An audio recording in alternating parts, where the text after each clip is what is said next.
Booyah. And that is the conversation for the evening. The TetraTool test. That's why I call this weapons of ontology, right? The TetraTool test workbook. This is a small piece. This is just stage one of my overall primal ontological loop branding system. Hello. All right, boom. So this is where we start that conversation. This is the origin of my overall brand system, and I wanted to present it to the family as a way to give y'all some real practical advice. We know what's about to happen on the first. We know all the fear mongering and the financial wizardry that's going on. So I want to make sure that I'm showing up to the family with real deal solutions that they can engage with in real time. Like you can implement this shit today, and by the end of the night you will have a much more clear understanding of what your brand is, the tools you have to offer, and what you can do more Yes. specifically, because sometimes we know we have the tools but we aren't thinking all the way through what we're capable of with the tools. So I'm going to give you a full framework on how to not only analyze those tools, put them in their proper context, and begin to weaponize all of the things that you've been gifted with in this war for attention, in this war for belief, in this war of culture. This is how we again deliver solutions that are gonna cure the problem. Right. Right. Wonderful. I just want to make this disclaimer and announcement, and I'm not sure if it was heard when because we actually, for the month of October, we did a town hall meeting, and we declared in that meeting that October was the month of solutions, right? Good. Being that the season changed and we were in the last quarter, we declared publicly that our work leading up to this point was dealing with, identifying problems and other things. We were very practical, but we did Mm-hmm. say for Red October, moving forward into December and to past our birthday month, that we were going to focus solely on the solutions leading up into the Facts Initiative, Facts 25, which I want to end Mm-hmm. out the fiscal year on that level. But this whole thing has been the buildup leading to that. So even tonight, we have a show called Houston. We have a solution featuring me and Spin City. There's a special Techno Tuesdays because it's going to be Doubling up on solution it. based. Definitely tonight with you, we're going to be pushing the weapons of ontology and the Tetra Tools test. And then we have special guests coming up on future shows leading up to the workshop that we eventually have on Saturday and Sunday, 12 hours in totality, that will all be solution based, entitled AI Masters, Gods of Intelligence. So yeah, let us cook, my brothers. I'm just putting that out there because that's the energy and that's the frequency that we're moving with. You know what I mean? That is the North Star Mhm. that we are heading towards, the solutions. And the great divine speaks through signs because we have a few tragedies now that we will have to address. And the first one is going to be the panicking that's taking place with people who are dependent on the government with Mhm. the SNAP, you know what I mean, the SNAP benefits and the food stamps rather. Mhm. Yeah, so there's going to have to be a collective conversation, not just conversation, action. Yeah, it's time to invest. It's time to put your money where your mouth is. It's time to put your skills where the work is. You see what I'm saying? Not just your money where your mouth is. Right, Put your skills where the work is. You see what I'm saying? Like right. let's start Crunch doing time that is because needed. it's Right. it's crunch time. They turning up the It's, heat on the stove. right. So And it's needed. You either cook, you get cooked, but it's we are here. We are at these times. No more time for talking. mhm. The next best thing that we can even think about or look forward to is like another Stone Mountain type of gathering. Only this time we'll be gathering to purchase land and we'll gather somewhere where we don't have to Mhm. leave. That is the next step. However, we're not there yet, but we're getting there. Stone Fact. Mountain was kind of like a rehearsal, a dress rehearsal, just to see if the family could wake up early, show up, and climb on the top of a summit of a mountain and vibe. And we passed that with flying colors. It started flooding, shit started shifting, ships started coming. You know what I'm talking about? Aliens landed, comets are Hmm. falling. So from my vantage point, man, it's lit, and it's gonna be more litter. I mean, it's even gonna get more litty as we move forward. So stay the path, stay focused. Know that you are navigating this whole ship with your perception. You know what I'm talking about? Don't crash out, don't tap out, and don't foul yourself out the game. Flag on the That's a fact. play. Yeah, Flags on the yeah, flag on the play. play. So let's go. All right, boom. So let's get into this. TetraTool Test Workbook, a guided brand architecture system designed to help creators, founders, and polymaths. And when I say polymaths, that's a word that you're going to hear coming up very much over the next year or so because it's trending amongst creators, right? So when we say polymath, we mean people who have multiple skill sets and seek to weave them together. Polymath means many forms of knowledge, many forms of learning. Someone who has a plethora of skills and doesn't box themselves in because of it. Their niche becomes the fact that they're a jack of all trades. You see what I'm saying? Right. That's what a Like polymath is Alexander all about. Dumas. There you go. That's a great And example, actually. yeah, Alexander Dumas, even the Senegalese brother who's the chess master, he was playing 12 people at Yes. once. He's a Yes. polymath. The Moors were Polymath. known to be, yeah, that was the Moorish trait, was being a Yeah, polymath. no, that was the educational system, like get niggas good at a bunch of different shit. Right. So this is what we're here for. We're here to identify your starting tool. That's what this worksheet is all about. Again, the whole process of identity first branding starts with the tools because 9 times out of 10, you're going to be known by what you do. That's why there's titles like pianist. You see what I'm saying? Someone that plays the piano, writer, someone that writes. They're known by the thing that they do, by the functionality that they have engaged in, that they have embarked upon, right? This is the ultimate heresy right here. Tools come first, tools precede all myths. So let's start with the lie of the hollow brand. Most modern founders, you have a business that you want to start, you have a dream and a vision that you want to accomplish in this hyper reality, all right? Most modern founders were taught the same myth that if you tell a better story, people will finally understand you. But a story isn't the root of your identity, it is a byproduct of your identity. When you start with narrative instead of function, you end up performing instead of building. Again, that this is the type of attention whore logic that the algorithm is pushing. It's telling you to act like something, to cosplay something before you have any real tangible results. This is also part of what fucked up the conscious community. Niggas was rushing ahead of the line to be the next Panic, to be the next Bobby, to be the next Dr. Phil Valentine, and they wasn't actually having the authentic experience of the motherfucking work. Utility driven, identity first. Mm. Your identity is utility driven. Don't get the fuck up on here talking about nothing unless you can actually put in some work and again deliver the solution. Right. Every brand starts as a pain point. It's a pain, a problem that bugs you out so fucking much that you take it as a personal affront and you go find the solution for it because you're tired of waiting on everybody else to come fix it and you rather just save yourself. Right. And then once you find that solution, you turn around and you sell it. The game is to be sold, not told, right? That's Here we right. are today. That's why so many brands feel polished but empty. The story reached the heart, but the tool never reached the hand. They Mm. ain't giving you nothing to work with. They pulling on your heartstrings though. They got you all in your fucking feelings. I'm not here to get you in your feelings. Word to Marcus Garvey. I seen it in the chat. Shout outs to my ancestors, bro. I'm here to deliver Brilliant. solutions, bro. Brilliant. I came off a mothership to get shit going.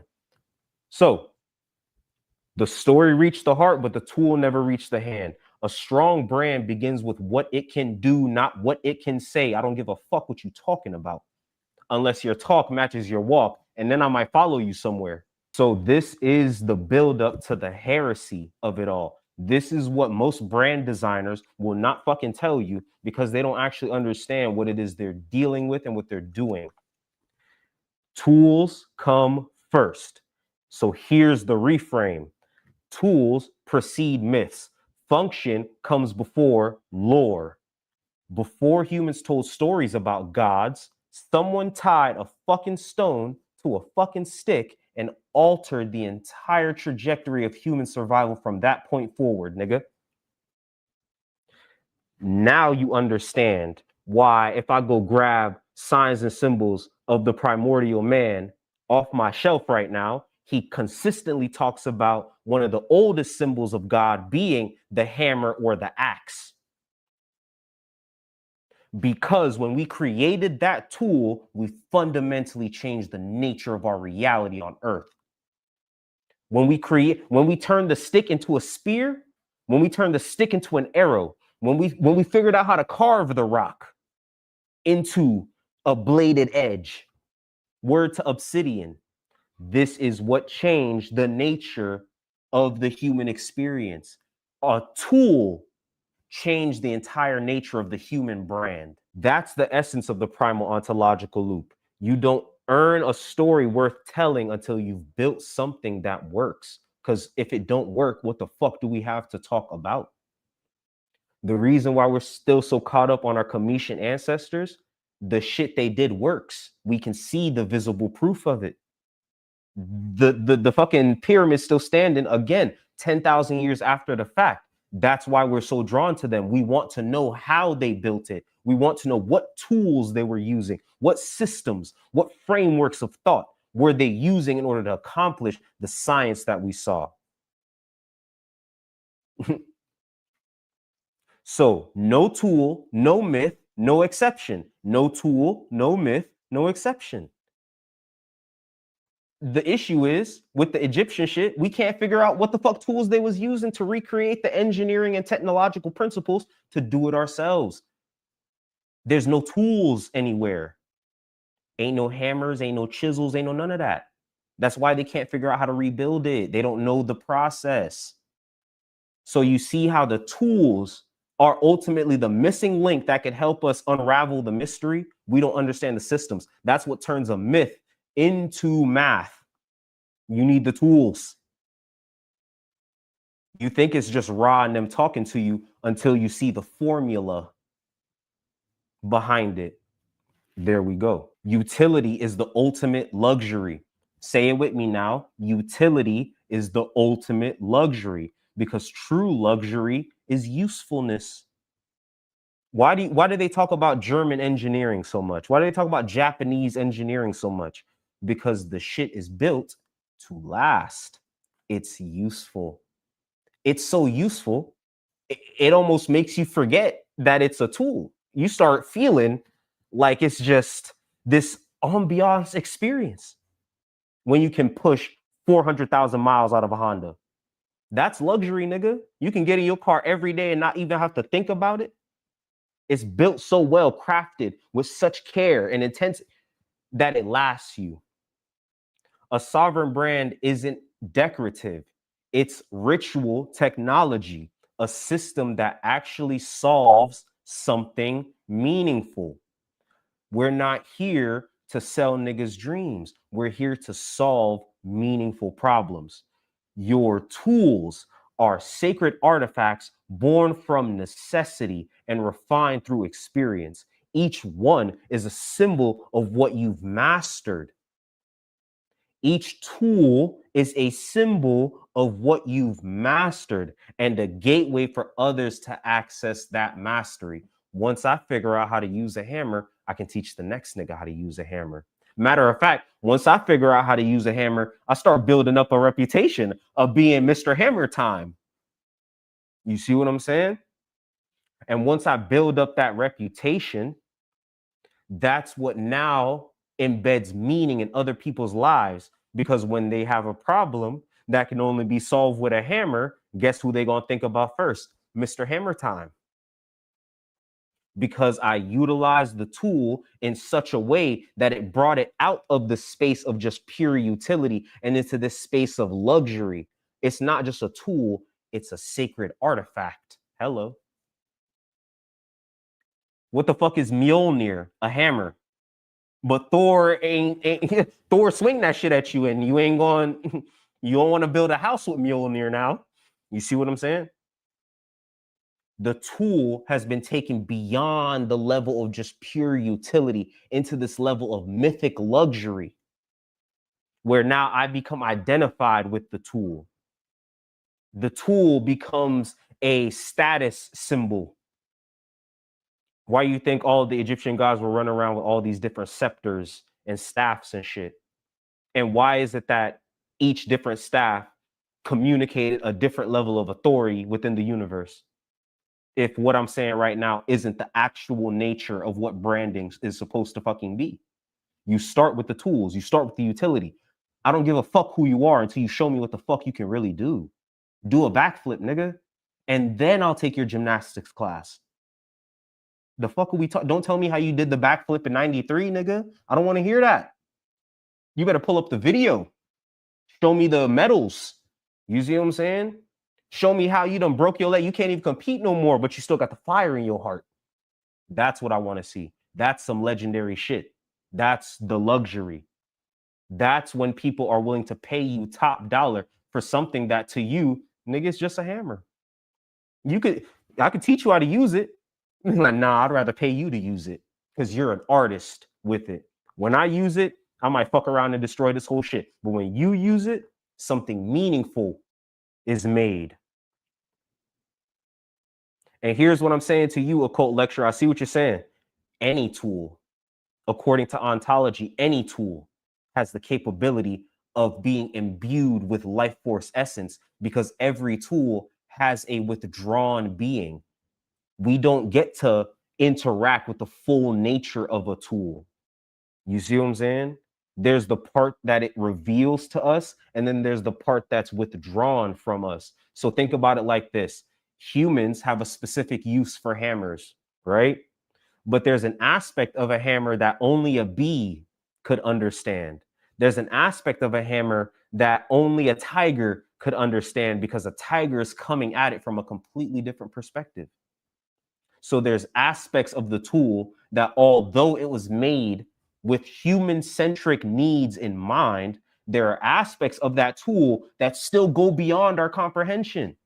You see what I'm saying? So when you see a nigga playing hockey or whatever, and he start doing all the fucking cool fucking hockey tricks and shit with the puck, and this nigga juggling the pucks and shit, you would have never thought of no shit like that because you haven't engaged with the tool enough in order to explore the unknown hidden dimensions of it that aren't obvious when you're first looking at it. That's the luxury of the tool, nigga. Every tool is a hidden treasure chest when you're willing to excavate it. Excavate, excavate. Say it with me now. Excavate.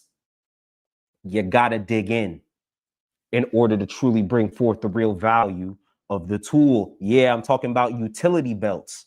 I'm talking about toolboxes. Your goal isn't to create content at this stage. It's to identify what works, prove it, and then build from that. So the tool as an extension of will.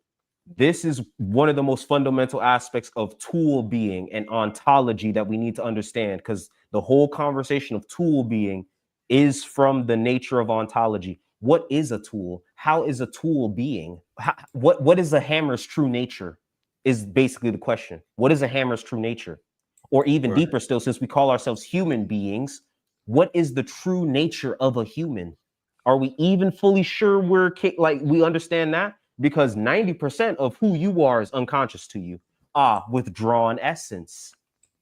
You would have to excavate and dig into yourself. So here's what I'm saying. A tool is an extension of will. So by definition, you are a tool of your own being. Nigga, you the hammer right here. There is a withdrawn essence that's puppeting you in the most sovereign way. Let me say it like that so that we don't get too off into the spookism woo-woo shit. Right. In the most sovereign way, this being is commanding your every movement in order to accomplish the building of a particular temple. You want to know what that temple is? Your life. You're leaving a particular blueprint in the Akashic record that other beings can follow in order to reach some level of experiential attainment. So the tool as an extension of will, a tool is any externalized extension of your will, a thing you create to meet a need or solve a problem. So let's go back to the monkey days. When the monkey sees the termite hill, it says, ooh, termites, nigga, tasty, it's lunchtime. That nigga try to dig his fingers in there. He getting bit up by all the termites. They spraying all the fucking acidy venom shit in his cut. He like, fuck, damn, that hurt. Damn, I just want to eat some termites. How am I gonna accomplish this? And the monkey thinks, and the monkey thinks, and the monkey says, wait a minute, that stick over there look just like my finger, but it's longer and it's not my finger. Maybe. And then the monkey grabs the fucking stick, extends his will through the stick. I stick it in the termite mound. The termites bite all on the stick. I just pull it out and say, wow, termite kebab. Boom. And I'm out. Do you see how a tool is an extension of will? Just like that. I was able to meet a need and solve a problem. It collapses effort. How much effort would it take for that monkey to try to use its bare hands to get to the termites? That nigga eat a lot of dirt. He will have to eat a lot of dirt. But with the tool, I can collapse the effort and maximize the return on my investment. Well, isn't that a motherfucker? It's how your inner purpose makes contact with the outer world. Your tool is the interface between your essence and the environment. Tools exist to reshape the environment. That's why humans, even in our own mind, have given ourselves this godlike status, because we can manipulate the environment and extend our will into the environment in a way that no other creature on earth can, and also in a way that is conducive to how we perceive an omniscient, omnipotent, all divine being. That's why in the Paleolithic era, the Stone Age shit, a lot of the godhead was the sacred tree. You see what I'm saying? It was different animal totems. It wasn't anthropomorphic because we weren't tool builders yet. We were using strictly the raw nature around us as symbols. But then when we started creating these tools, those are archetypes. Those are archetypes. Straight up. Language is a tool. Time, as we understand it, is a tool. These are systems of knowledge that we created in order to solve problems. Why did we create time? Because shit got to get done in a specific order. We're subject to the laws of entropy. Time helps us organize through that entropy. Why did we create language? Communication. If there's a bunch of fruit over there, but I can't tell my niggas where the fruit at, we all gonna die. I might live, but that don't mean nothing if my whole squad dead. How am I gonna reproduce? So there's a part of communication that's strictly about reproduction, just to be able to. So that's the now mating you call. See why I gotta spit game. There you go. That's the mating call in different language. Species. Language becomes a tool to extend my will to get some box. Body language. Gestures, the mudras were the first language, sign language, all tools. So this is how your inner purpose makes contact with the outer world. Your tool is the interface between your inner essence and the outer environment, the point where intention becomes action. Remember, the tool is not the whole self. It is simply the handle through which the world can grasp your value. The tool helps people understand how to value you and what to value you for. And again, a tool is any... Go ahead. German engineering kept Germans from being like supremely outcasted based off of the programming they gave us when we was in school. Same thing for Japan. Japan fell back into our graces because of their superiority in tools. China, the reason why we can't really go too hard at China, they making all our shit. They're our tool makers. We can't go too hard at them. So, all right, I know y'all have all heard this saying, this old cliche, that during a gold rush, sell the pickaxe and the buckets, sell the tools. Sell the tools that niggas need to accomplish the dream. Don't try to join in on the gold rush. This is what we're talking about.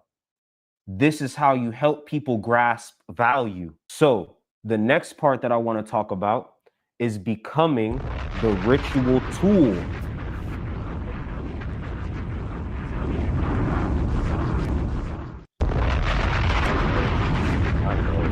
You said sell the fucking tool.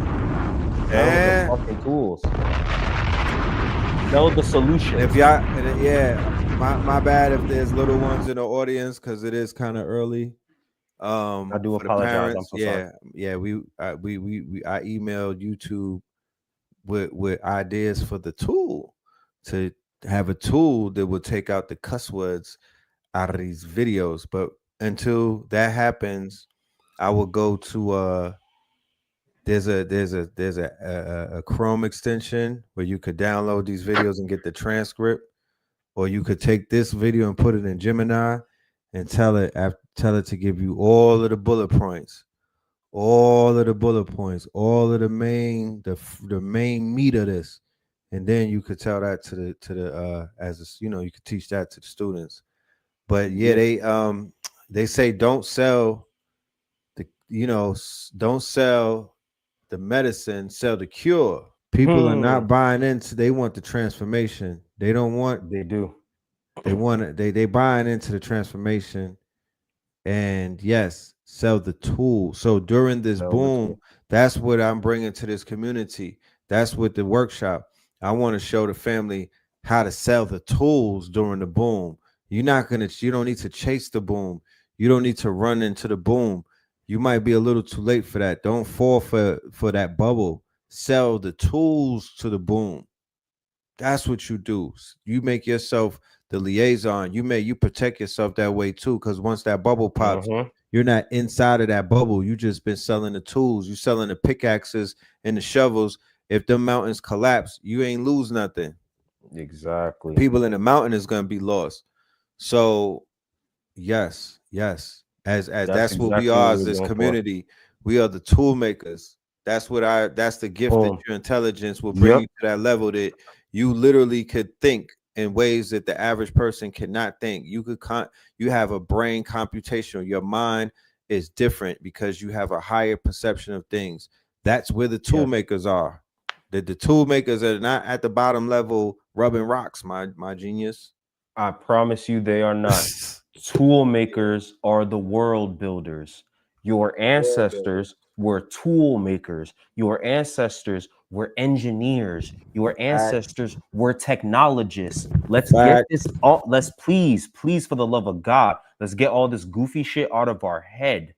Stop looking at the pyramid and thinking, wow, woo-woo spiritual shit. No, look at 70-ton blocks stacked 500 feet in the fucking air and then say, if modern cranes can't do that, right, it must be some tools that exist within their culture that I need to absorb.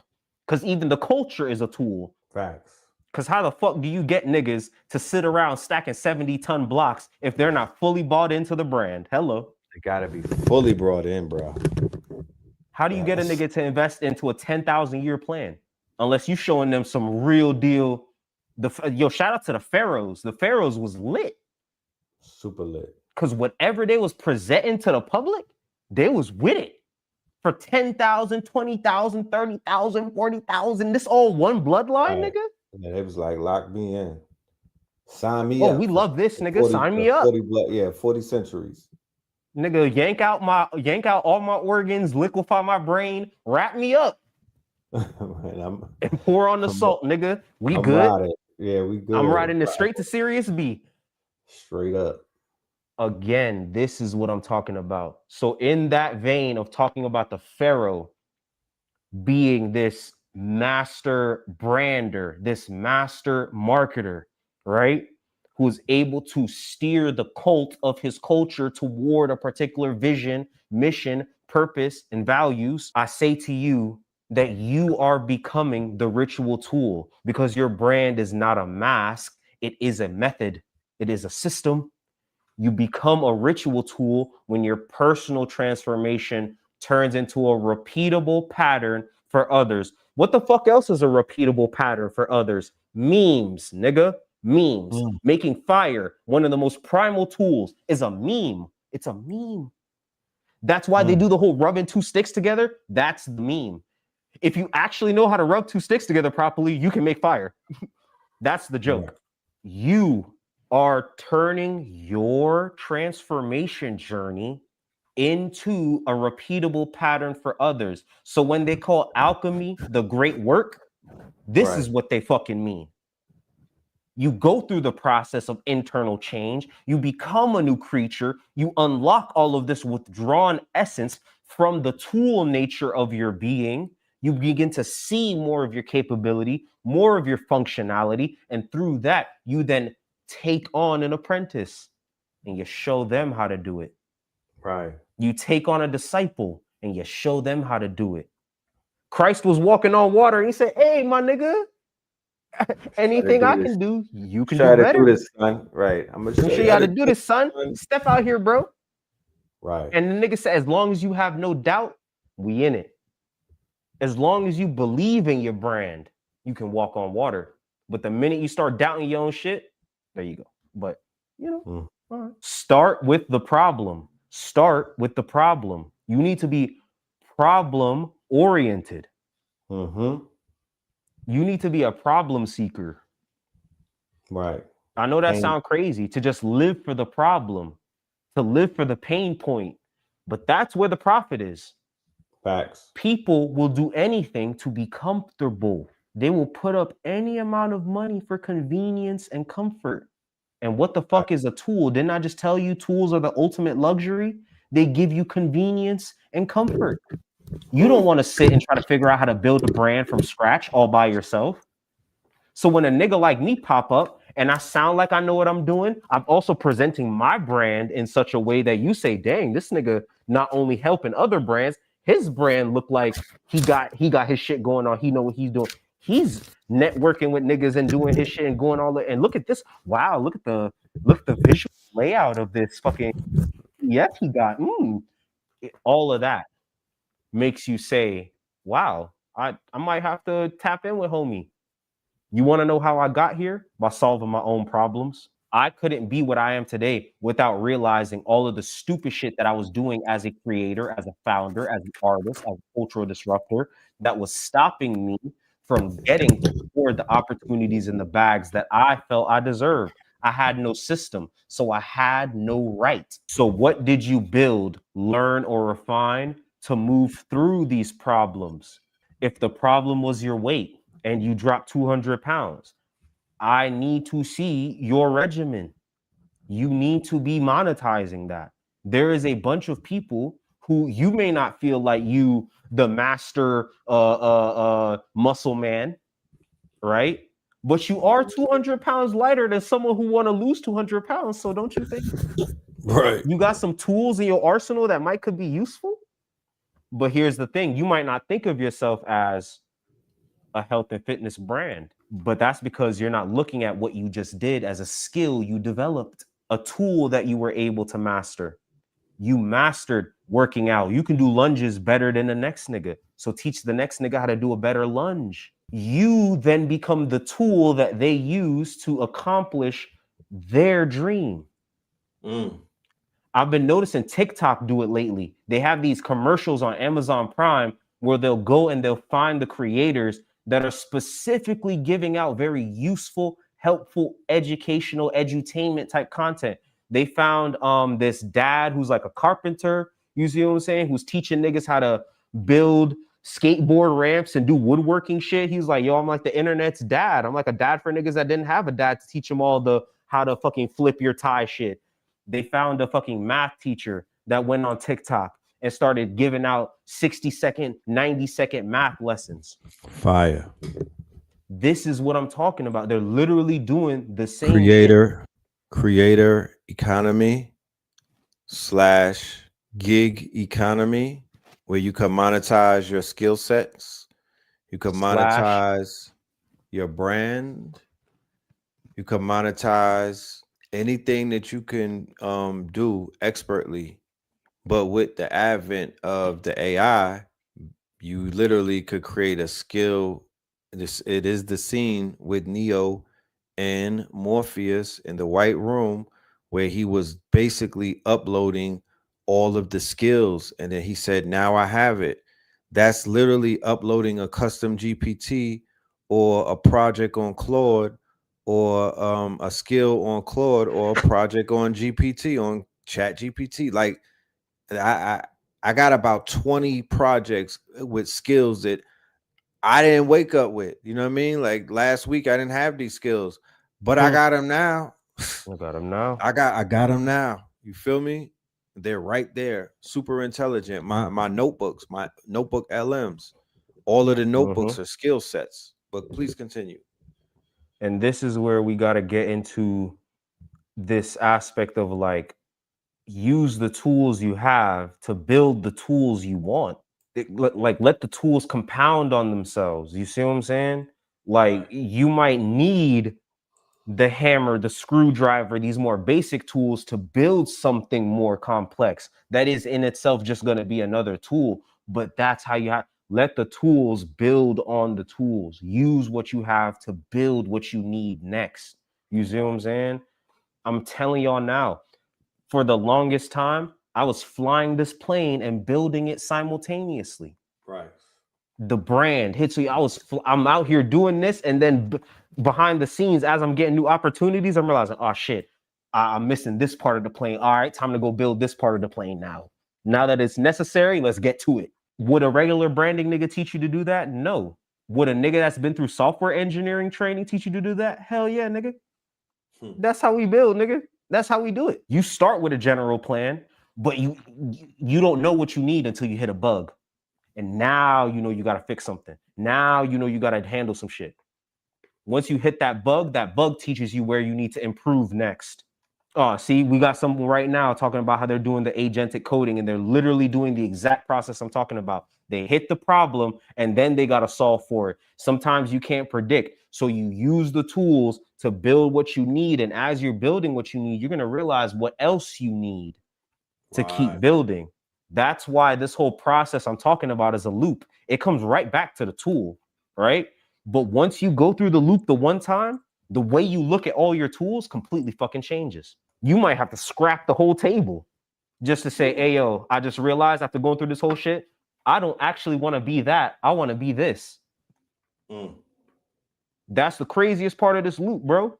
You could really go through this shit and come back on the other side and be like, wait, everything I've been doing up until now was actually bullshit. I was actually playing myself this whole time.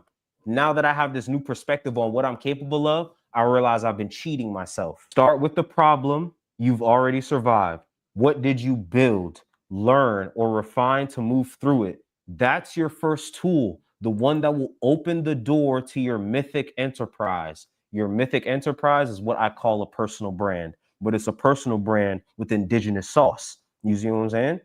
Right. It's when your story becomes mythic and an entire community, a cult, a culture forms around you and what you're doing. Not even around you, really, but around the mission, the purpose, the principles, the pillars of what your brand sets out to do. But because I teach you how to build a brand that's a direct reflection of who the fuck you are on the core of this shit, you see the scaling? So this is what the TetraTool test is used to find. Your highest scoring answer is your starting tool, the seed of your ecosystem. Build it, test it, wield it, let it scar you. My nigga, I won't even tell you. I got a katana around this motherfucker that I got from my BM, right? Mm-hmm. For Father's Day a few years back. Had this shit for years, done blessed it all kind of ways, 50 ways from Sunday. The day I got the Hitsuyo Aku fit, I was Mm-hmm. all excited and shit, put the fit on, was fucking around with the sword, cut my finger. It's a little cut. You can't even Right. see it now. It was just a little cut right here, but it was deep enough to hit the artery. My dumb ass was on some, it's all right, bro. I'm gonna just, you know what I'm saying? I'm gonna wrap it up, it close, whatever. 2 days later, this shit ain't closed, bro. I call someone over to come help me. You see what I'm saying? You know, that's like, cause my current girl is she has a past in, like, you know what I'm saying, the medical field. She used to do ENT shit. So I called her over and I was like, hey yo, come help me, you know what I'm saying? Do some stitches or something. Wrap me up, right? Wrap me up real quick. Fuck no. Boy, I ended up passing out. Damn. I came back and I was like, yo, what the fuck just happened? She was like, you passed out. I was like, all right, let's just go to the hospital, yo. Damn. In that moment, I really had to come to terms with, yo, I could have died in my sleep on some stupid shit and not have accomplished my dream, bro. Right. Not have really gotten where I wanted to go. The shit fucked with me for a few days. And that's why I wrote this line. Build it, test it, wield it, let it scar you, let it save you. Right. And let it reshape the world. That one little incident right there really kicked me into hyperdrive. And that's it. Yo, it didn't even take me too long after that to email you what I emailed you. And that's what brought us here today. So stage 1 of the TetraTool test is what we call the Armory Audit Protocol. We're mapping the sovereign arsenal. So before you can choose your most powerful starting tool in phase 2 of the TetraTool test, you first need to see the full scope of your functional arsenal, everything you already use to turn intention into action. In the primal ontological loop, sovereignty begins with clarity. Your brand is a form of ritual technology, and every tool you touch is an interface between your inner world and the outer one. This audit shows what you already wield and what's been wielding you. And that's why we call this whole thing weapons of ontology, because weapons of ontology are the symbolic, strategic, and functional tools you wield to shape reality through being. It is because I exist that I must craft. And as I craft, I begin to curate a world around me. I begin to carve and cut. That action is very violent because there's a stillness, there's a status quo that already exists in the field. I am now saying I want to override that to create higher order, which means I have to introduce chaos into the system. Right. Weapons of ontology. In the primal ontological loop, ontology, the study of being, isn't abstract. It is the battlefield. Every tool, word, ritual, framework becomes a weapon when it's consciously designed to alter perception, restructure belief, or amplify the signal. From a sovereign brand perspective, weapons of ontology are tools that turn ideas into infrastructure, symbols that encode myth into systems, frameworks that rewrite how people perceive identity, power, and purpose, and finally, rituals that stabilize coherence and regenerate meaning. This is a war against nihilism. You need tools. They are the instruments through which a sovereign reclaims authorship over their reality. Again, a tool is an extension of your will created to collapse the effort between your future desired state and your present state. There we go. As the sovereign avatar, which is my ICP, you see what I'm saying? You know, I got a lot of brand documents behind the scenes, right? So as the sovereign avatar document says, you're not just building a business, you're wielding polymath chaos into a weapon. You're forging a weapon out of chaos. Obsidian starts as lava, magma. That's volcanic glass. That is one of the primary stones used across many a culture for their first hammers, their first weapons, their first axe, their arrowheads, all these things. Facts. But the nature of obsidian is non-linear. So again, we're taking chaos, giving it a form, and then refining that form into something that is supremely useful. As the sovereign avatar document says, you're not just building a business, you're wielding polymath chaos into a weapon. As the primal ontological loop adds, you don't brand yourself by speaking louder. You build a hammer and the world learns your name from the echo. You build a hammer, and the world learns your name from the echo. That's deep. Steve Jobs ain't even build the iPhone. He was more the marketing nigga. Right. He had other niggas. But yet we associate him with the building of the thing. Right. Well, he was just the front man. Just telling that story. This is what we're talking about. But what he did do was build systems that created the spirit of innovation that we associate with the brand of Apple. And that's what makes you buy an Apple product that's it. That's it. It's the spirit of innovation, the spirit of clean, creative genius. That's what you're buying into. But that's how they built the world around them. That was the tool that they were using. The spirit of innovation was Apple's tool. So that's the Armory audit process. That's a little bit of the theory behind what we're doing here. All right. So then, boom, what we're dealing with here is the audit itself. So we're going to start by listing every implement, every tool, every skill, every framework, every talent that you have, that you use to create, that you use to communicate, or that you use to build, right? This can include physical, digital, creative, or symbolic items, right? And we're going to sort them into four fundamental categories. First is tools, which are objects of discovery, right? Ontology is all about objects and being, right? So toys are objects of discovery. Their primary function revolves around play, curiosity, and safe chaos, where you learn through improvisation. So this could be as simple as a sketchbook that you doodle in, your TikTok drafts where you're just trying out different filters and editing techniques, you just playing around, or a freestyle mic. You see what I'm saying? You might get on every now and then, you and your homies get in the car and you just like, put on a beat, bro. But you don't necessarily look at that as something you're fully, like, you ain't trying to go to the stew every fucking day. Right. It's something you do for fun. It's something you do to explore, to discover. The next category is instruments or objects of craft, objects of the artisan. These are for practice and repetition that turn skill into mastery. So we're not just playing around no more. This is about discipline. These are objects of discipline.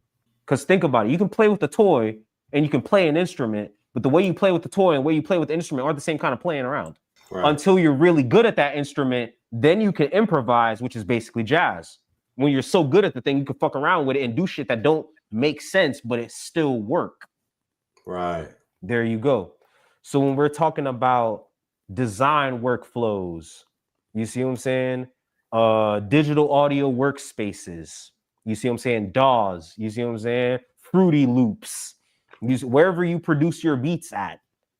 Even something as simple as a writing schedule. These are instruments that you use to practice and hone a craft that you want to turn into mastery. It's not just about playing around to discover something. You want to be when we talk about instruments, you want to be known by that thing. Again, a pianist, a drummer, you're known by a lecturer, you're known by that instrument that you've crafted. Then we get to tools, right? And this is where it can be a little confusing, right? Because we're playing around with these words, because a lot of ontology is about objects and a lot of the philosophy goes into tool being. So these words are kind of interchangeable, but let's keep this going. Tools are objects for construction. Tools are objects of construction. They are for constructing systems or structures that endure. Again, what did I say about the pyramids? We can't figure out how they did it because we don't know what tools they used. Because according to our best knowledge of what they should have had available to them at the time, they shouldn't have been able to do what they did. Not with copper chisels and shit. No way. So there's something missing that is stopping us from being able to reconstruct the architecture and the engineering of our ancestors to a certain degree. So these are tools, objects for construction, objects for builders. So this could be a Notion dashboard. This could be your Obsidian MD archive. You see what I'm saying? This could be your notebooks and Notebook LM. This could be your automation setup. You might do it through Zapier. You see what I'm saying? You might do it through N8N. These could be your offer templates, right? Matter of fact, wouldn't you believe it? The TetraTool test is a tool that helps you find tools. It's a meta tool. I made a meta tool. It's an archetypal tool because it's not the fact that it's a tool itself. It's about you going into the forge and figuring out what tools you actually have. So my tool is from the metaverse. This is more about archetypes than it is about the actual tool itself. This is about crafting an archetype around the tools that you have.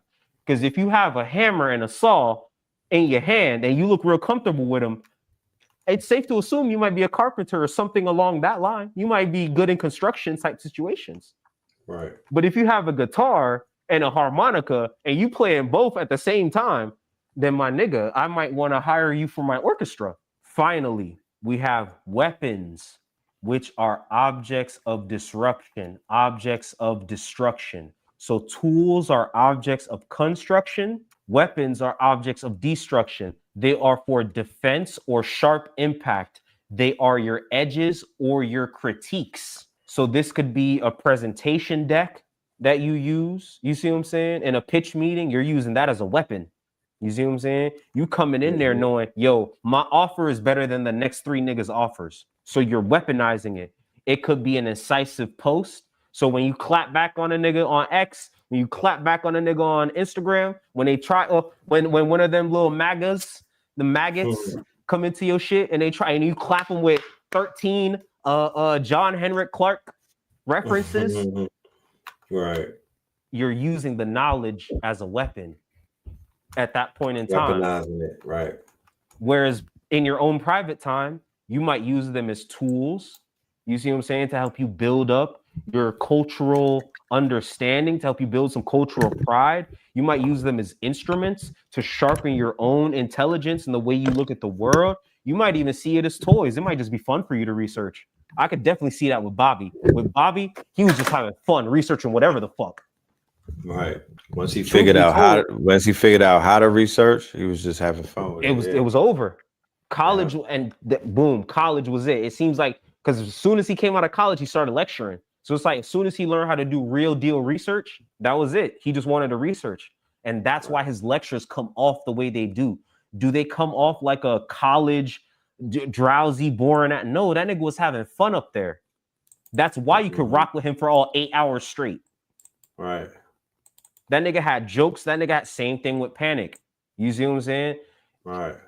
They took the knowledge and Panic was more weaponized with it for sure. Panic was definitely more weaponized, right? More militant minded with the way he addressed it. Bobby was more novelty toy minded with the way he was going at it. You see what I'm saying?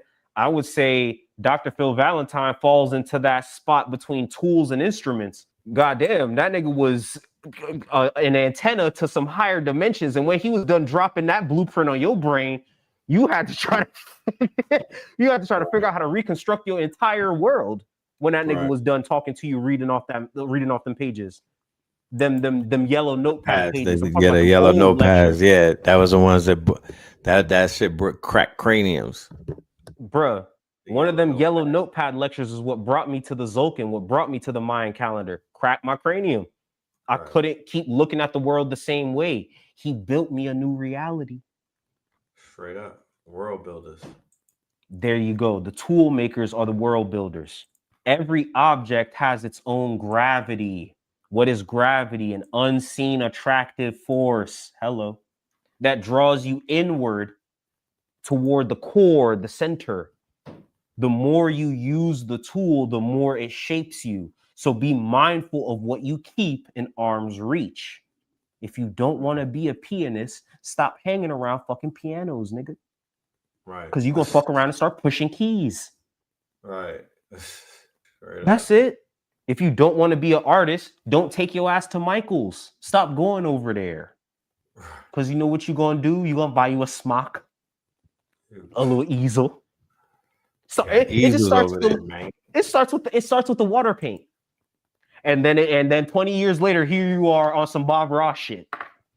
Do you see what I'm saying? Be careful of what you keep in arm's reach. What you wield is simultaneously wielding you. That's why I like object-oriented ontology, which is like the 2.0 version of regular ontology. They speak of a flat ontology, which is exactly like the animistic principles our ancestors were kicking. Everything has an essence and a spirit. So you can become possessed by an object. You can become possessed and obsessed with your tools. When a nigga get into flow state and they don't want you bothering them about nothing because they deepen, them and the tool have fused. They become one. That's a part of the tool being. It's called there's two sides of it. One side is when the tool is in perfect use, it disappears, it vanishes from your consciousness. When the tool breaks, now you become consciously aware of it. Now it becomes just another object in the world. It becomes an alien at that point. Once the hammer ain't hammering no more, you got to look at it and be like, what the fuck is this? Right. Once the humans stop humaning, you got to look at them and be like, what the fuck is y'all on?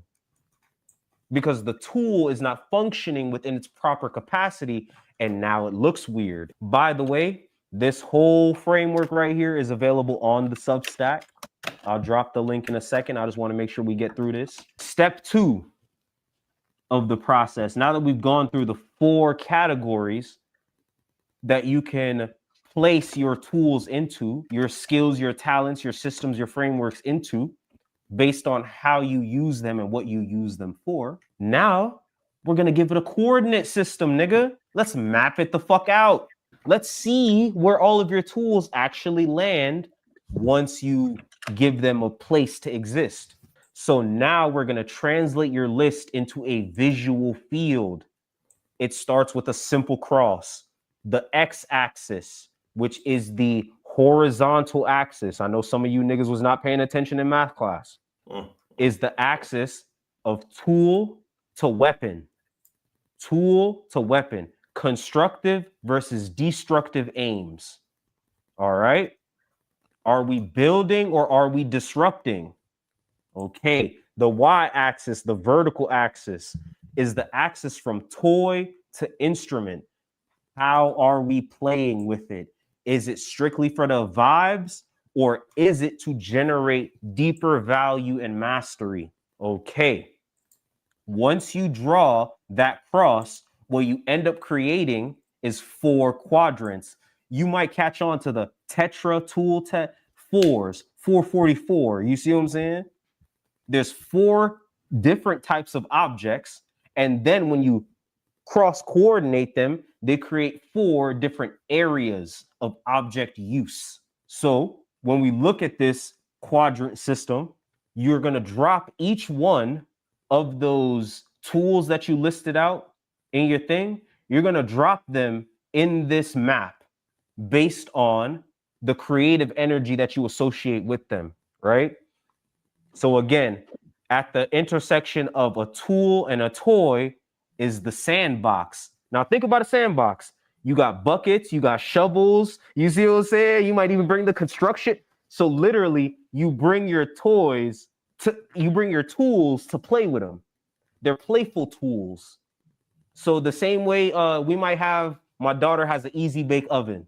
Mm-hmm. It's teaching her real skills that she can actually use. Right. But it's kid friendly. You see what I'm saying? It's not like she's not gonna go make a full 5-star meal in a goddamn easy bake oven. It's just for play. Right. So when we're dealing with the sandbox, it's playful construction where experiments turn to prototypes.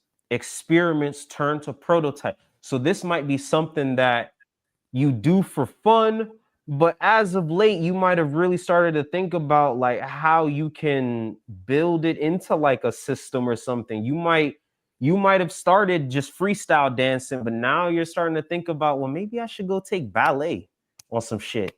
I know I'm a hip hop nigga, but I don't know. Everybody that seems to be a really good dancer knows how to do ballet. Maybe I should Get into that zone, right? And that's where your sandbox moment would be. Dance is very playful and joyous to you, but now you're kind of using it as a tool to construct a better dancing style. You see what I'm saying? Right. That's a sandbox. So it's not a high pressure thing because dance is just something fun you do, but you do want to get better at it. You do want to start adding on to it. Sandbox. On the opposite side of the sandbox, where a toy meets a weapon, is mischief. If I run up on you with a toy blicky, but I put it to your back and you don't know, Mm-hmm. Pure and I pull the mischief. trigger and bang, nigga, what the fuck? Mischief, Right. pranks. You see what I'm saying? This is what defines the playful disruption, the satire, the trickster moves. There was a period of time where Kanye fit really well into this mischief archetype. Fit Yes, it very did. well. He was a he was a playful disruptor. You see what I'm saying? He felt very serious in what he was doing, but it was the comedy of what he was doing that ultimately gave it an effective power.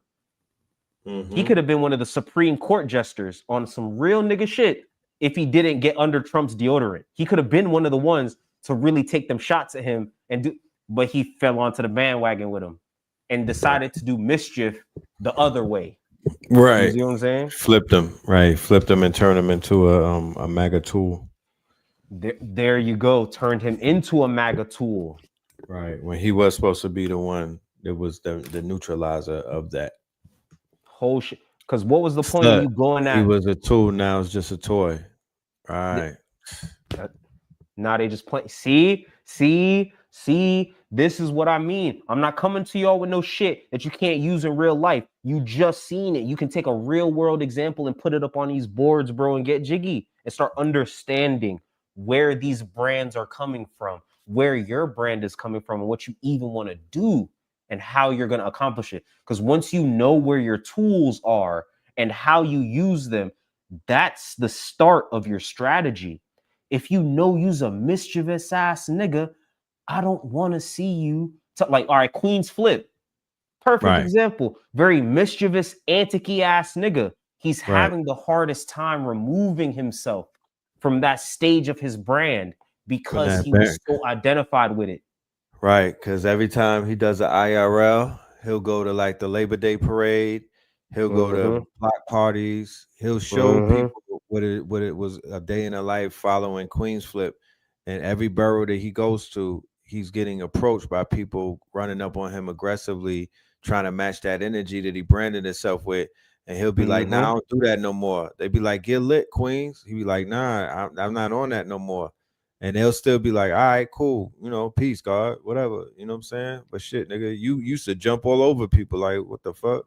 Coming to There you Brooklyn with go. that, like, that ain't, and then he got popped off on Labor Day. Young one of the YNs popped off on him. You feel me? Yep. But it was like that's your brand. You kind That of like you came out like Boom Gang. there Real you quick go. though, Boom. Another real one. another one, real quick. We gotta go to a commercial, my brother. We Yes, gotta go sir. to the commercial for the workshop, my brother. Ladies and Yes, gentlemen, sir. I don't know if you're aware of this, but in November, starting on November 6th, on a Thursday, every Thursday, thus from that point on, for the month of November, the last in the N and Jason, my ninjas. You know what I'm talking about? N Mm-hmm. for ninja, my ninja. We're gonna have the workshop with the guy body. He's gonna take this shit 200 leagues under the sea. So if you like what you heard tonight, god darn it, you know what to do. Come through. Come through. Come through. Ooh. You smell me? So let's go to this commercial and we'll be right back. All right. The QR code that you see right here will get you to the workshop. They've made it very easy very smart on StreamYard's behalf to put that there. So the QR code, you put your camera on your mobile phone right up to it, and boom, it takes you right to the site. So that cures hyperlinks in the chat. That link don't work. All of that is over. Oh, hit the description. No, Nope, QR nope, code. no more Scan that right. excuses, Nope. y'all. Scan it right there, right up, right there. You see it. The QR code with the duck in the middle, and it'll take you Hmm. where you need to go. But before that's being said, let's go to this commercial. We will be right back and continue the hibachi. The old vanguard taught performance, polish, persona, profit. But beneath every brand, there's a being waiting to remember its name. You were never meant to market yourself. You were meant to mythologize yourself. This isn't a course, it's a conjuring. 4 weeks. You were never meant to market yourself. You were never meant to market yourself. You were meant to mythologize yourself. You were never meant to market yourself. You were meant to mythologize yourself. The primal ontological loop is the hidden architecture of being, tool, expression, identity, meaning, the 4 chambers where all sovereign brands are born. The algorithm was never neutral. It's a digital parasite feeding on human cognition itself. A tool is intention made tangible. Expression is how that intention breathes. Identity is the rhythm that gathers when your tools strike true. And meaning is the vow behind it all and the way it impacts the world. Branding isn't corporate cosplay, it's ontology in drag, the ritual through which your myth takes form. IRL. We live in the age of ghost signals, where creators burn bright but unseen, mimicking trends instead of transmitting substance. The loop is how you rebuild your mythic infrastructure, how you remember what your signal sounds like before the distortions. The pulsing light is the breath of the cosmos.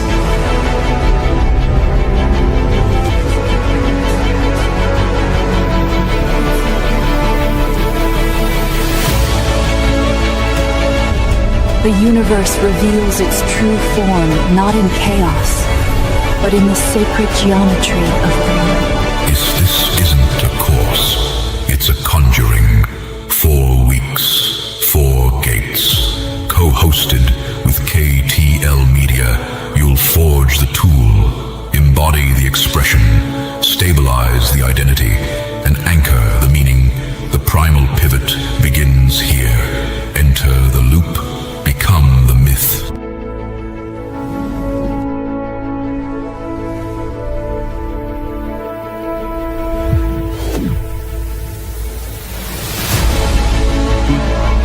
This isn't a course, it's a conjuring. 4 weeks, 4 gates. The primal ontological loop is the hidden architecture of being. Tool.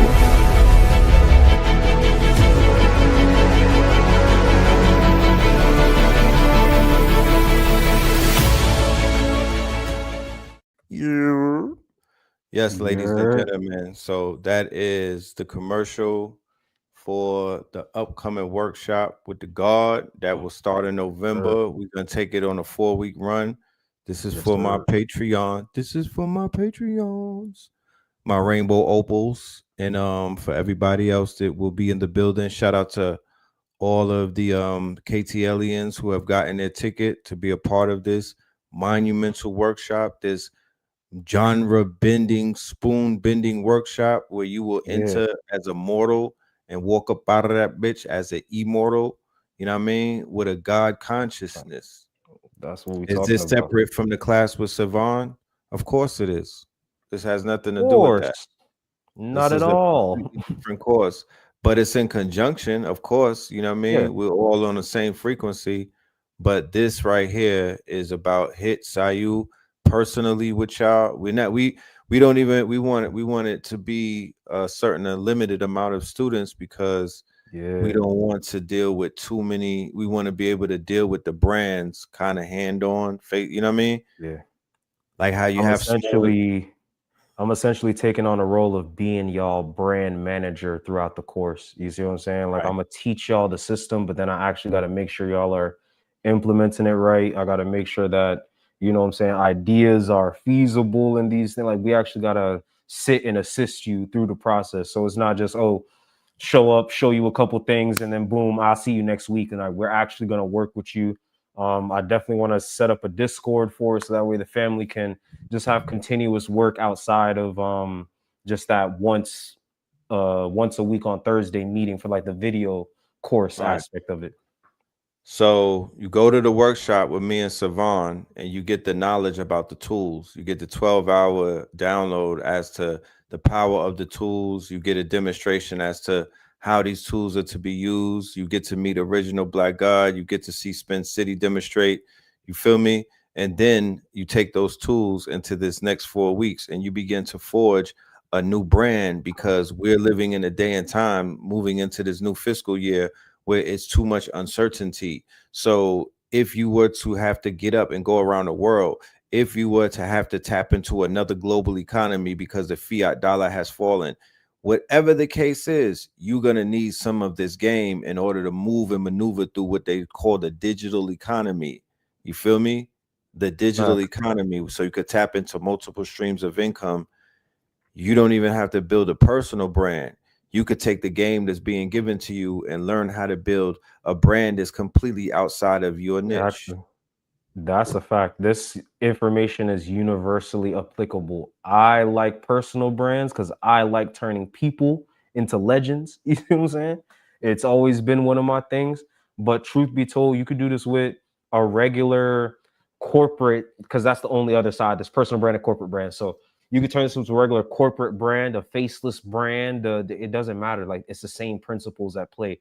You're gonna need to know what you're actually trying to accomplish. You're going to need to know how to express that in a way that's meaningful to your audience. You see what I'm saying? You're going to want to know how to build up a brand identity, even if that brand identity is not your identity. It doesn't matter. These skills are universally applicable. It's part personal development, part business development. It's all the same thing. Again, I'm a holographic kind of nigga. Our ancestors were holographic kind of niggas too. So we Right. wrap everything into the one thing. Shout out to Spence City in the building. Yeah, Shout out to the so God. the workshop with 363 Empire. That's a 2-day workshop in the beginning of November. You know what I mean? Leading this coincidentally the same day that they snap the cut snap. But I'm here to say snap the fuck out of it. No That's a disrespect, and fact. I'm not to sound facetious, but the workshop will snap you out of this snap shit. You'll be able to have a clear mind walking out of there to say, you know what, even though this is unfortunate and they're trying to shift my comfort zone, I do have the confidence now versus the other millions of people who did not sit in the workshop on the first and the second. They were scheming on Walmart, or they were trying to figure out how to how to eat. But the God is going to show you how to eat, man. And I'm talking about eat past levels of just gathering, but getting a check from Meta, or this like, Yeah. or selling product. We're not selling product. Not to say that we're above selling product, but we're gonna build on top of stuff. We've been learning about selling product for so long. Now let's learn That about should be the NIL. easiest thing, bro. I'm not here to talk to niggas about shit that they could readily go find a million videos on YouTube about. Like, I promise you, if you want to learn how to make a digital product, it's more than enough. What niggas will not tell you is how to do that in a way that actually makes you want to get up in the morning and go push that work into the sphere. You see what I'm saying? In a way that's tangible and it's gonna Tangible. actually shift reality around you. Like, it's one thing to say you love the game, but do you love the game enough to stand outside in the wintertime and still pitch it? Like, all right, what the fuck? Like, we have to have that kind of attitude about it. Like, don't let the crackhead and the drug dealer out hustle you. Like, real talk. Right. Don't let them out passion you. Don't let them out regiment you, because the crackhead got a regiment. The That's a fact. universe kind of, the pimp god Sherrod in the universe, they say respects the crackhead because they're so enthusiastic about that crack, and they are repetitive, and they practice recursion and whatnot. There you go. They destroy themselves to build themselves back up stronger. You know, they're There they're you doing go. they're doing iterations of self. There you go. UPS just laid off 42,000 folks. Amazon is about to lay off 60,000. They're doing all of this before the holidays. On top of the 90,000 they got laid off for DEI. So all I'm trying to explain to the family, and I'm gonna do better with the when I roll out the Facts Initiative. We're gonna start. We're starting it right now. We're gonna continue it with Houston. We have a solution. Me and Spin Techno Tuesdays, and we're going to keep it going, especially for the whole fiscal. This whole quarter is going to be solution orientated. 11/22, November 22, Indigenous Day out there in Houston, Texas, with Pop Darby, with Top Cat, Big Chief. You know what I'm talking about? With the legends in Houston. Solution based. Houston, we have a solution. Solution. But where is the solution going to come from? From where it been coming from. We all we got and we all we need. The trip to Stone Mountain showed me Yo, that beyond any reasonable doubt. I'm really focused on repeating that. That's all I need. And the next time the family meets up collectively is going to be even more intense because the family is bearing witness to the spiritual work that got done on that mountain and how the whole planet has shifted as a result of us doing what? We just came together. We ain't do nothing extra. All we did was gather. So we are all we need. We are all we need. 40,000, 50,000 is the magic number that I'm putting out there. Once we get all 50,000 registered, 50,000 locked in on a blockchain, 50,000 signed up to a smart contract, the world changes right then and there. Well, you know, before this thing crashes into the ocean and then we left with serious lack of motion. Do you see what's going on in the Sudan? Do you see what's going on in the Congo? I ain't going to Africa right now. I'm chilling. You don't talk about. I'm chilling because I'm seeing that they on some real demon time. I need to go where I'm invited, first of all, until they, and you know what I'm talking about? Unless Ibrahim invites the God, but it's work to be done. You're seeing clearly what the ramifications of shit going bad looks like. You know what I mean? We're witnessing Holocaust and genocide on our phones and shit. every day. Every day. So I'm not gonna venture into that reality. I'm venturing completely on the opposite. It's time to build. It's time to gather. It's time to really do something because the comfort zone shit is being The comfort zone's disrupted over. by the Nah, disruptors have disrupted the comfort zone. So those of us who can maintain a semblance of of just some patience and whatnot, and we can endure, we can smile in the face of adversity because we've been planning for situations. such as We this. have to step up and take the lead. How That's a dare we fact. put a fucking podcaster or an athlete or a rapper or a Wow. goddamn ex-con drug dealer on the front line as a spokesman and act like they're going to filter some type of solutions to our, To not to the take people. anything away from a gangbanger who just got finished DPing his best friend and basically fighting another person over another color. I ain't judging. I'm smudging. They're not going to be in the lead. They're not the ones that are going to be the thought leaders. They're not going to come up with, they're going to carry out some of the solutions that are given to them, but they're not the ones that are going to completely sit at the table by themselves to figure things out. They will be at the table though. Some of them, you know, the army or the military or whatever, your security is going to have to be debriefed. But we need engineers, social engineers, we need shamans, we need doctors and not the ones that took the hippocampus oath. We need doctors and not Dr. Dre, my G. Like we need doctors like Dr. Blair, like Dr. Phil Valentine, like Dr. Francis Cress Welsing. We need those doctors. We need our students to step into their doctorates. You know what I mean? Because although those people were not christened by these quote unquote white affiliations or associations, they didn't have those, you know how they give Young Jeezy a doctorate for just being Young Jeezy, and you know what I'm saying? The colleges that no, Honorary they didn't, degree and yeah, some shit. honorary, yeah, because you know what I'm saying? Because you sent them a cash app. No, not that. Not that. Activating that aspect of you that will make a doctor nervous, my nigga. We make doctors nervous. We make PhD niggas nervous. We make them say, "Oh, it was all for naught.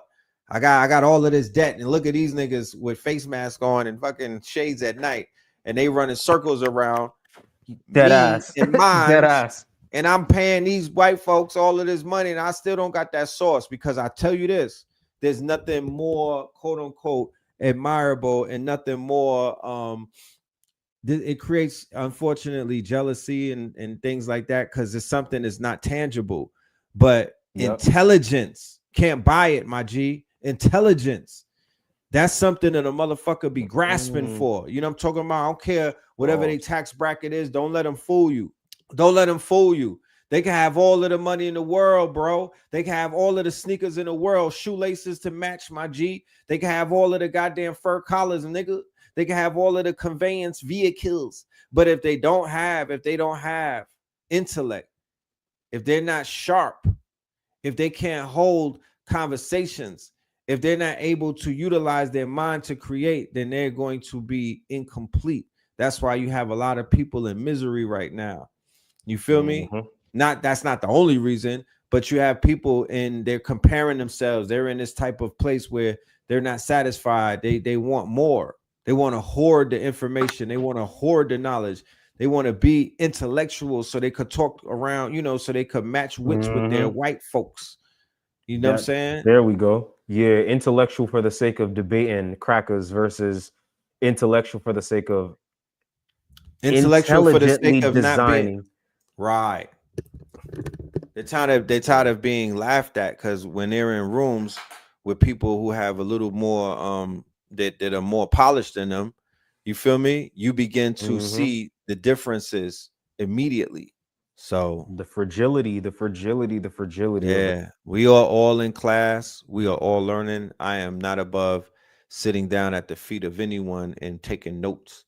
I learn every day. You know what I'm saying? That's how I keep that muscle going. I don't, you know, they say if you don't use it, you lose it. So I'm staying engaged on a daily basis. This is my exercise, ladies and gentlemen. Exercising my mind and my brain and whatnot. That's how I stretch. So I'm gonna keep it going, and I'm gonna pile the weights up on some blue pill shit. You know what I mean? So when I come across a hit Sayu, you know what I mean? I'm like, shit, where do I sign up? I'm tapped in. Anything that he, you know what I mean? I'm soaking all of that up. You feel me? As you should too. So let's continue, my bro. Yes. We got 30 more minutes to cook. Yeah. For everyone that signs up to the class, I'm also making sure to throw in the Primal Ontological Loop Brand Accelerator Prompt Pack. The prompt pack. Nigga, it's like putting me Did you just set a inside prompt your pack? AI. A prompt pack. It's like putting me inside your AI. And it's not just any old prompt pack. It goes through the entire system. So not only will you get 4 weeks of solid instruction, you're going to get a prompt pack that directly mirrors all of the brand inputs. You see what I'm saying? And the necessary prompts that you need to make sure that the quality inputs produce even more quality outputs. I told y'all I'm not a slop god.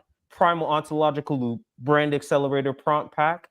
You can go ahead, drop the link. It's right there on the screen. You see the QR code? Scan that, join the class. We're going to include this in that. Of course, if you'd like it a la carte, I got you too. Don't worry. We're just going to finish off the show and I'll get you the a la carte version. But I want to make sure that before anything, I want to make sure everybody in the family understands. I want to see y'all in the class. I want to put my hands on your brand. I want us to mold this shit together and have a co-creative experience. It's going to be different. Y Combinator has secured billions of dollars. Billies. Off. This is what they have done right here. Getting us into a cohort style room, building together, questioning each other, sharpening each other's ideas. And that's what does it. Because one nigga might be in a side of business that you might need. They might be a part of your supply chain and they trying to get their business popping. So this is how you create that integration. This is how you end up with the nigga from Meta worked at Square, that worked at PayPal, that worked at, why all these niggas keep rotating seats at jobs with each other? Because they all know each other. They're on board. They came out the same accelerator together. They came out the same incubator together. That's why they keep doing all this shit. We're back to craft, right? So at the intersection of a tool and an instrument. So these will be systems that you create or construct in order to give yourself more discipline. This will be your crafts room. You see what I'm saying? Discipline building, refinement, and repetition dominate this section of the map. All right. The final part is ritual. It's where instruments and weapons come together as one thing, right? It's discipline, disruption. When you're doing a ritual, you're doing it to create a type of change in your environment. You're doing the money ritual to create a change in your finance. You're doing the Oshun ritual to create a change in your love life. So you're taking the energy, you're putting it through a disciplined practice that is meant to disrupt, that is meant to change and shift the way you're dealing with energy. All right. These are the 4 spaces, right? So you have 4 types of objects: tools, toys, weapons, instruments. When you place them on a cross-directional axis, you create 4 zones of tool being. What is the nature of the tool? Is it a sandbox tool? Something playfully constructive? Is it a mischief tool? Playfully disruptive? Is it a craft tool? You see what I'm saying? A disciplined building object? Or is it a ritual tool, a disciplined disruption object? These are the first 2 layers of 4 in the Tetra tool test. Tetra meaning 4. So 4 types of objects, 4 zones that they create once you overlap them. Step 3 is to spot the blind spots. It's to spot the blind spots, right? So this is just, actually, this part is really important. I want the family to read this, because once you go through and you begin to map all of your tools on this coordinate system, you're going to notice certain patterns start to develop. If you have a bunch of tools and you don't really got any weapons, guess what you don't got? The ability to defend anything you built. Someone can easily come in and kick your sandcastle over because you're not willing to go into the back and forth and debates with niggas to set the boundaries. So they just stomp all over your research. They stomp all over your brand. They do whatever the fuck they want. They troll you all the time, because you're not fighting back. So if you have all tools and no weapons, then you know what you need to work on. But let's switch it up. Let's say you have all toys and no instruments. You play too goddamn much. Get serious about something. Get disciplined about something. What the fuck do you see now? As this is why it's an armory audit. The full map is the armory. Where are all of your tools located and what are you using them for? And if they're all piled up in one fucking corner, you have an issue. You have an issue. You need to start spreading it out. Take one thing from one area and put it somewhere else. If you're using your video editor as a ritual object, take it out of that space and try it as a toy. Just try playing it around with it. Just experiment. See if you can't find a new way to do something that you typically do. Play around. This is the important part of the audit aspect. It's not just about surfacing the tools. It's about understanding now, once you generate this map, the type of pattern that it's developing and what it's telling you. All right. So spot the blind spots. Look at your map for imbalances. It will show you where energy collects and where it leaks. If you mostly have toys, that's endless exploration with little leverage. If it's mostly instruments, you're highly disciplined, but you have no spontaneity. You're a boring stick in the mud. If it's all tools and no weapons, you build it, you can't defend it. If it's all weapons and no tools, you disrupt, but you leave nothing valuable behind. It's scorched earth. This is what we're trying to mitigate against. You want a brand You want your own personal being, number one, to be able to play in all four quadrants. But as a brand, you want to understand and identify where all the tools are and how you're using them.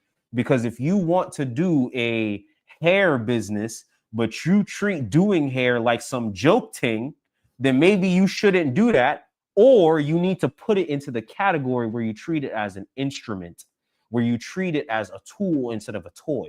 It can't be something you're doing for fun if you're going to build a business on it. You got to take it out of that space. Even if you still have fun doing it, you're going to have to mutate it through the other versions of itself. So it's a toy, test it as a weapon, test it as a tool, test it as an instrument. See how you like the feeling of that. Boom. Why this matters. When you see your full armory, chaos becomes pattern. You stop calling yourself scattered and you start seeing a field of potential leverage. That word right there, leverage. If you don't understand what leverage means in mechanical systems, you need to, because leverage is what gives you the ability to outperform your weight class. With the right leverage in the right spot, you can move an object that is far heavier than you. That's called impact. That's called resonance. It's about leverage. How much power do you have in the situation to steer and control it, even if it seems out of your control? That's leverage. When someone says, oh, that nigga has leverage in this negotiation, that means that they have a tool that can shift this whole conversation in a way none of us would like if they really wanted to swing their dick around. Leverage. This clarity prepares you for phase 2 of the process, where you'll select your starting tool, the functional core of your sovereign brand. You mapped it, you named it, and then you master it. The TetraTool test. So your armory audit in stage 1 mapped the full range of your creative arsenal: tools, instruments, toys, weapons. Now it's time to find that starting tool, the function, the skill, the system that's most leveraged, most effortless, and most proven to create results. I need proof. I need proof. Don't tell me what you did. Show me. You can show me better than you can tell me. That's why I'm here right now, showing you better than I can tell you how it would actually look to sit with me while we're doing this process in real time. This becomes the foundation of your sovereign brand. This tool that is the most leveraged, most effortless, most proven to create results, that's what you want to build your brand around, because that's the most stable thing you can. Prince built his brand around his creative genius. That nigga played every instrument on his first album. That was a smart decision. Do you get where I'm going? All right. This becomes the foundation of your sovereign brand, your first act of will made visible. A brand doesn't begin with style or positioning. Let me tell you that now, because if I send you to go on YouTube and go study this branding shit, they're going to talk to you about a lot of visual aesthetics, and they're going to talk to you about how to make yourself stand out in a saturated market. And both of those conversations are fucking stupid until you understand who you are through what you're actually trying to do. So it doesn't start with style or positioning. It begins with what you can do for others right now. Right now.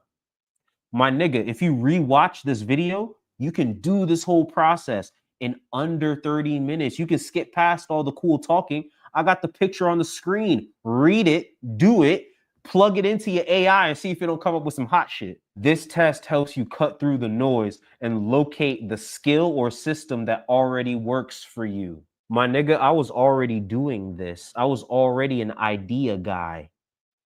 I was already a creative problem solver. I was already the pattern recognizer. So when I came into the world of branding, this shit was easy.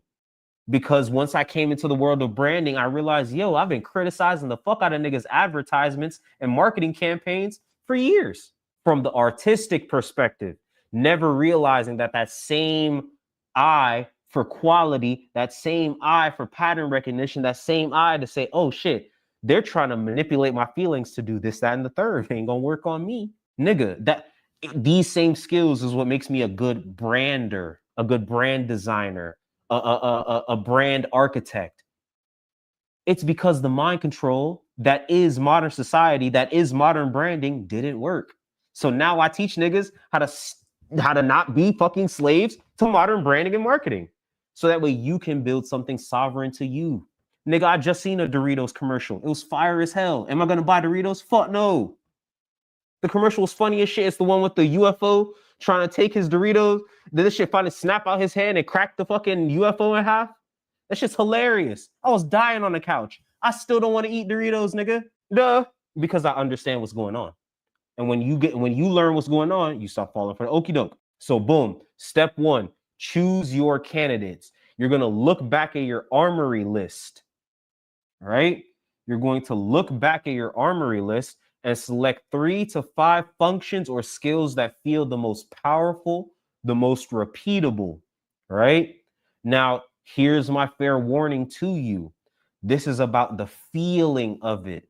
The feeling of it. The rest of the process is where we actually build on it to make it a viable product, right? But right now we want to go for the feeling. So I'm saying that because I know that there's the whole sandbox aspect of this, and people might see a bunch of stuff in their sandbox and kind of discard that as something they could build their brand around. But again, I just told you, Bobby built his brand around the sandbox. Research was fun to him. That's why he was doing it the way he was doing it. So again, I want you to focus on the feeling. What feels most impactful? What would you like to be known for? These are the tools. And matter of fact, that's going to lead us into the next part of this. These 3 to 5 functions or skills or systems or frameworks or talents that are the most powerful and the most repeatable, the most memeable. If it's memeable, it's marketable. Every marketing campaign is a meme. I promise you that. Can you hear me now? Good. It's a fucking meme. That's why that marketing campaign was so fucking good. Subway, eat fresh. Ba-da-ba-ba-ba. All memes. All memes. Okay. So these are your candidate tools. The most powerful, the most repeatable. The things that have had the most impact in your life, the things that have solved the most problems in your life, and the things that are the easiest for you to do over and over again because you just love doing it. These are the tools that you want to pick out of your list. Don't pick the shit that you do that kind of make you miserable. You do not want to brand yourself around that. I am a software engineer. I hate software engineering. The shit is not fun to me. I learned it because I had to. It was a necessary evil. I learned it because I had to. I don't sit around here saying I'm about to go build a nigga website though. I don't brand myself around that because I don't even like it that much. I see the value in the necessity of it as a tool, as a thing. So I'll tell you, you need a website and these are the things you need to consider and da-da-da-da-da. But also because I'm a software engineer, I have all of the things in my mind necessary to be a better vibe coder because I actually know the software development life cycle. So I'm not just randomly prompting shit. I know how to actually step by step get something that works with minimal bugs. And then when I do find a bug, I can just go in there, fuck around and fix it myself. There we go. So when you're selecting these functions, I need you to ask yourself 4 questions. See how I did that there? You got 4 questions to ask yourself. Number 1, what problems do people keep asking me to solve? Unprompted. These are the things that people come to you for without you even saying that that's something you do. You see what I'm saying? If you the nigga where they constantly coming to you to fix the car and you not a mechanic, you might want to think about that. You might want to think about that. Again, let me say this again. If you the nigga who they come to fix the cars, but you not the mechanic, but you built up the reputation as the nigga that fixed cars, but you're not a mechanic. You see where I'm going? What problems do people keep asking you to solve? What problems do people keep asking me to solve for them? Even though I don't promote that I solve that problem. Well, people did back in high school. They did ask me a lot of the time to be their study buddy because I had a really good way of like explaining really difficult subjects in a way that was like very appealing and engaging, and they could all of a sudden get it when the teacher just spent 5 hours explaining it. I just said something in 5 minutes and now they understand it all. See how deep I went into the archive to answer that question? Okay. Next one, number 2. What skills feel as natural as breathing? My nigga, I've been dancing since I was a little nigga. You see what I'm saying? I've been drawing and doing art since I was a little nigga. I've been doing poetry since 3rd grade, since I was a little nigga. At this point, these things feel natural to me. Y'all like my writing, right? There's a reason you like my writing.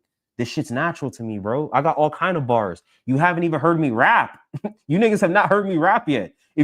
This is my prose, nigga. This is me without a rhyme scheme. Imagine what I say when I start getting jiggy with a beat. Okay. What skills feel as natural as breathing? Crafting stories and narratives, being very imaginative has always been something that I've been capable of. So I use it. Did you just say Jiggy? Yeah. Who just said Jiggy? Okay. Said Jiggy to the beat. Okay. You Please get go jiggy with ahead. the Keep beat. on. All right. The third question. If all titles disappeared, if all of the things that you call yourself, all of the things that other people call you, if all of the names and titles that you answer to disappeared, what function would still define you? I spent a few years off social media. And what I realized, and the reason I did that was because it got to a space in my journey where I couldn't tell if I was doing the magic because I valued it or because I wanted validation from it. I didn't know if I was doing it for the value or for the visibility. So I took myself completely offline. And during those years, my nigga, I made a whole cosmology. I have my own entire world building fucking thing in my archive. Whole shit. Elementals, you see what I'm saying? Xenoverse, Omniverse, Hyperverse. I done lined it all up. I done talked about the object-oriented ontology and how that. I got a whole fucking cosmology out of it. And when I was done, that's when I realized, oh, you know what? When I strip myself of all these motherfucking titles, I'm still a goddamn shaman. I won't let it go. Even when niggas can't call me that no more, even when niggas can't address me as such no more, I'm still that nigga. Even without the title, I'm that nigga. So again, that's what question 3 is trying to surface. When you take away all these grand titles, what is it that you're willing to do without them? Who are you without all this praise and worship and vanity shit? I'm not a brand strategist. I'm not even a sovereign identity architect, nigga. You see what I'm saying? Because when I strip myself of all those titles, I'm just really good at recognizing patterns. That's all this job boils down to. All right. Which actions, number 4, which actions collapse effort and produce visible change? Basically, what things can I prove that I'm actually capable of right now? What things can I prove that I'm capable of? So you see how right now I pull up, I got the PDF ready. I can prove that I know what I'm talking about with branding. I can give you real world examples of how these same principles affect real brands in the real world that you love. Boom. You think it took me all day to make this? I made this fucking PDF in one day because I already spent months building out an entire archive of shit. So now I'm more than ready to show and prove that I can make those visible changes or that what I'm dealing with makes visible changes. All right. So bango, let me see.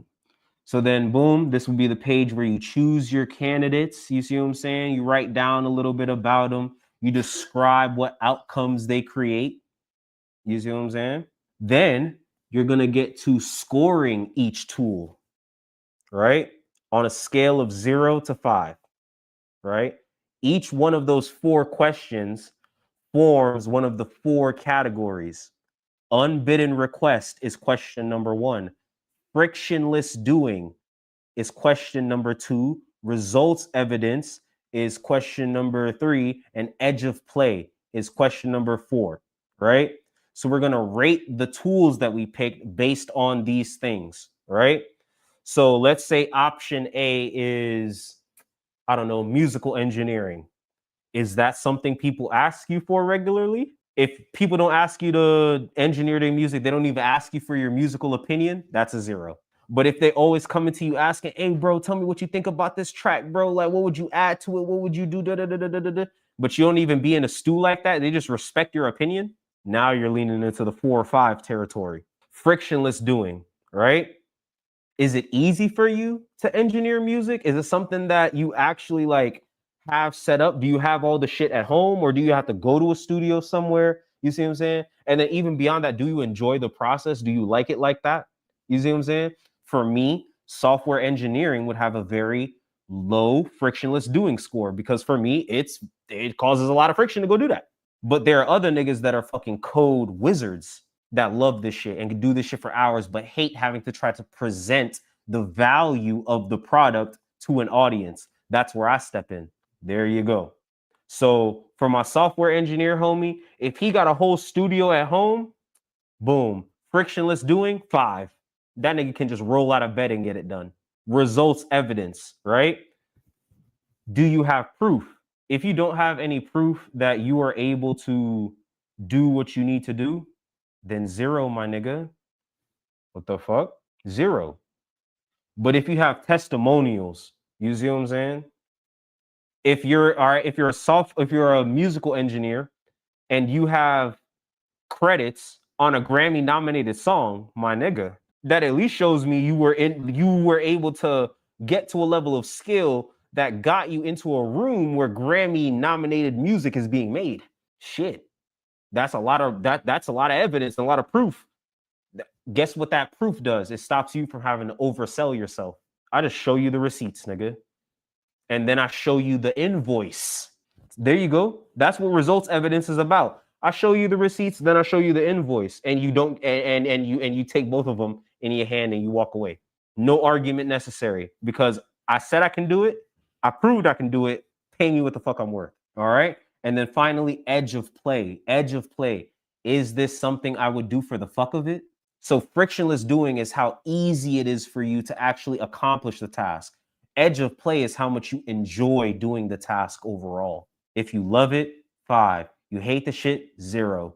Anything in between is whatever the fuck number you pick. It's arbitrary. It's just more to get a feel for it. It's not supposed to be wild technical, right? So then I would add up the score for each one of them. So let's say I get 17. You see what I'm saying? 17 out of 20, because again, it's a 0 to 5 scale. There are 4 sections. 5 times 4 is 20. The highest you could get is a 20. Right? And if you have a tool in your arsenal that scores all 5s and you can realistically say that to yourself, congratulations. In 6 months, you're going to be a fucking legend. Congratulations. All right? So boom, we're going to run that same process for each of the 3 to 5 tools that we picked. We're going to add up the score across these 4 dimensions, and whatever tool has the highest total, that's what you're going to start building your brand around. Now, does that mean you're not going to be able to include some of the other things that you're using? No, I'm not saying that at all. I'm saying that you need to have a solid core foundation of what you're going with, right? And then from there, you can expand. So my core is branding. But because I understand the core of branding so well, I can push the branding conversation into anything.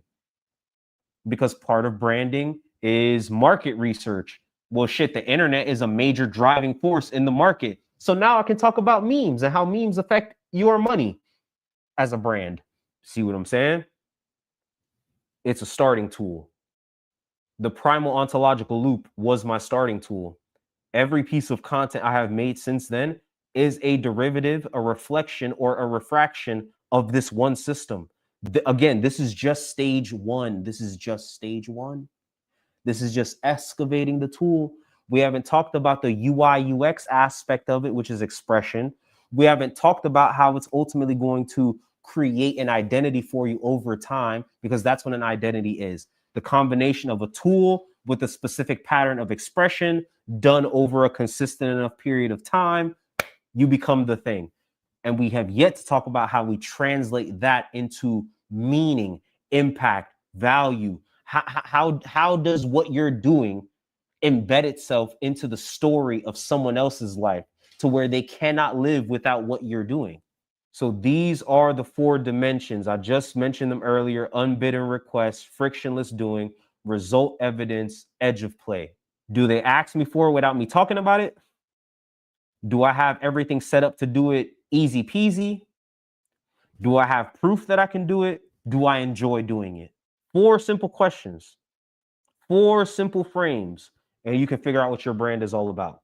Step 3, name your starting tool. Select the function with the highest score and keep the name plain. Keep the name plain. Primal ontological loop. Primal, as in, I'm dealing with some really deep ancestral shit. I'm going back to the origins of something. Ontological. It may seem complex, but it's the word that describes what the fuck I'm doing. Your brand is an aspect of your being. Your brand is an aspect of your being. So when you understand who you are and what you're capable of, you understand how to present it to others in a way that they can understand and invest in. It's a loop because each part of the loop feeds every other part of the loop. I start with tool because I value utility. I value solution-oriented thinking like that. But you could technically start anywhere on the loop. For someone who's more visually and aesthetically driven, I would start them with expression. Let's figure out let's figure out the user interface and the user experience you're trying to generate. And then we can reverse engineer the tools you need to do that. Oh, and then we can talk about the meaning that you're generating. Oh, and then we can talk about who you actually need to become in order to actually express yourself coherently within that aesthetic. You can't be a goth nigga and be wearing all the bright pastel colors. You're not expressing yourself correctly for a goth nigga. You see what I'm saying? Okay.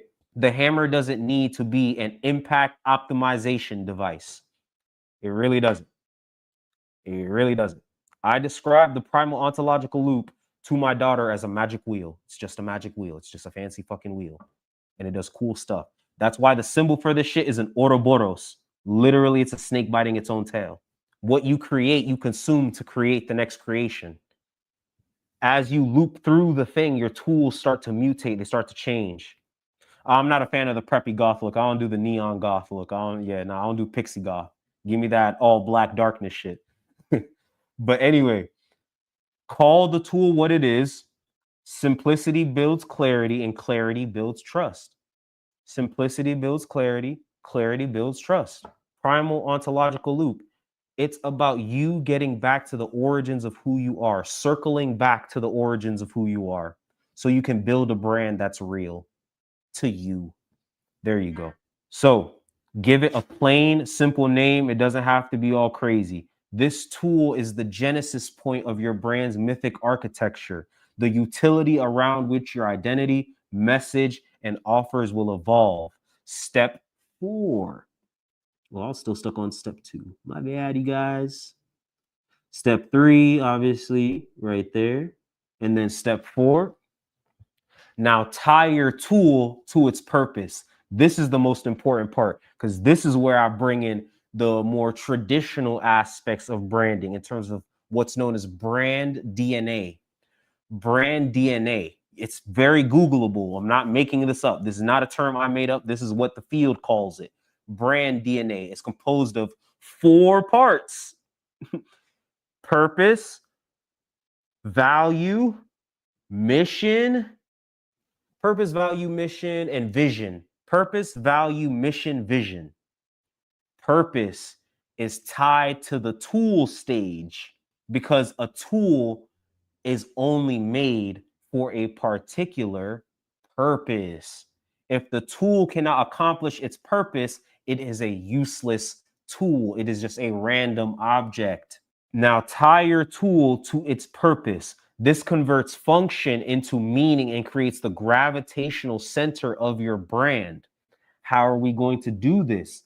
We're going to draft a purpose statement. This is a very common branding practice. The formula is as follows: I exist to verb, who, so they can result. I exist to do something for a specific audience so they can get their desired result. Does that make sense? I exist to do a particular task for a specific audience so they can get a specific result. That's the purpose draft formula. An example, I exist to translate complex ideas for creators so they can build brands that feel like the truth. Let me say that again so y'all really dig what I'm getting at here. When you tie your tool nature to a purpose and you directly put it out like this is how you clarify what the fuck your brand is actually on. So, I exist to translate complex ideas. That's the verb. To translate complex ideas is the verb. For creators, that's the who. So they can build brands that feel like the truth. That's the result. You dig? And then all you got to do, take the tool that you're using, talk about who you wish to serve with that tool. So let's say it like this. I'll go back to the weight loss example, right? You lost 300 pounds. You're a mom, whatever the fuck. You're a mom. And you're a working mom at that. And your career was the reason that, your weight got out of control and the stress of your job, and you decided to take your life back, you know what I'm saying, really own your shit, boom, boom, and you dropped 300 pounds, all right? So for you, you would say, I exist to create sustainable, easy to follow weight loss programs for busy 9-to-5 moms so they can have the dream body that they want without the BBL. You see how I just flipped that? You see what I just did there? And now you got a whole brand. Now you know exactly who you're talking to, exactly what you're doing, and exactly what you're going to be delivering to them as value. The outcome of this is that by completing this stage, you move from scattered potential to a single point of leverage. Your story no longer needs to sell you. Your story no longer needs to sell you. It simply shows what you do best. From here on, every expression, every post, every product, every service, every collaboration you do will orbit around this functional truth. So just like how they said, oh, they can't take the knowledge from you. Well, a nigga can't make you forget how to ride a bike either, huh? Same thing. Regardless of whatever happens, this functional truth will always be there. You will always be capable of this. Barring some wild ass freak accident, you see what I'm saying? You will always be capable of acting on this functional truth. And even when you're beyond capable of acting on it, you can still guide the next generation. I know a bunch of old ass ballerinas, they can't hit the fucking plie or none of that shit. They break their hip. But they sit and they are the grand masters to the next generation of ballerinas. Because even when they no longer have the title, the truth of the function and the skill that they develop is still there, ready to go. And they can impart it and download it onto the next one. They've made their knowledge repeatable. It's a meme now. And now they make that meme into a module and that module into a fucking course. Hello, I'm cooking. You now hold your starting tool, wield it with precision, build your myth around its use, right? And if y'all thought I was done, no, nigga. Post-audit integration. Because once you do this shit, you're going to start looking at yourself really crazy. I promise you that much. It's going to be really hard to go through this arsenal and not feel a way about what you haven't been able to do up until this point because you didn't realize all of what you had available to you, okay? Your starting tool is more than a concept. It's your first act of will made tangible. It represents the shift from fragmentation to focus creation. The work now is to move from extraction to embodiment, extraction to embodiment. Once you can see the full multiverse of tools that you have available to you, now you need to bring it into the universe by standing on it, embodying it, becoming one with that tool to where it disappears from your conscious awareness. The best carpenters aren't known by their hammer. They're just known as good carpenters. It's almost like they are the tool themselves. They are the toolbox at that point. You don't think about the carpenter's hammers. At least when they're good, you don't. All right. So we need to turn insight into motion. So we're talking about tools to systems. Every tool gains power through use. Your selected function isn't just a skill, it's a system seed. Begin testing it immediately in the field. Refine, document, and measure its effects. Ask yourself, how can this tool amplify my signal, my frequency, my vibration? What new tools of interaction or collaboration does it enable? Again, once you realize these tools, you'll realize that you're able to build more tools with what you already have in your hands. This is what it's able to collaborate and interact with other tools. Where does it already produce proof? Where are you already generating results from what you're doing? Your goal is simple: to turn utility into infrastructure. Ritualization, build rituals around your tool. Ritual transforms routine into mastery and chaos into leverage. Again, Mjolnir, Thor's Mjolnir is just a fucking hammer. But the ritual power and the runic power imbued in Mjolnir. Okay.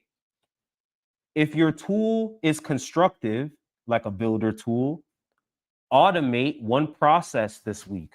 Automate one of the processes. If the tool is expressive, as in an instrument, schedule a daily practice block. If your tool is an instrument, set out the time to practice your instrument. If your tool is disruptive, a weapon, craft one statement or post that cuts through noise with precision. What's one hot take you got that'll really fuck this shit up? Utilize that as a part of your brand. A lot of brands are playing it very fucking safe. You see what I'm saying? They're doing what the algorithm wants. They're playing it safe, but that creates a new opportunity for those who go against the grain, because now you can get the shock and awe of being different from everybody else because you're willing to go out on a ledge that other people aren't willing to go out on. If that tool is exploratory, like a toy, dedicate an hour for play and experimentation. Design each offer as a tool for transformation, not as content for consumption. Tools for transformation, not content for consumption. You're not creating deliverables, even though you are creating deliverables. The deliverables aren't really the point of it. Because once you go through this process and you understand how you are, you won't need to ever look at the documents again for real. You'll know how to act.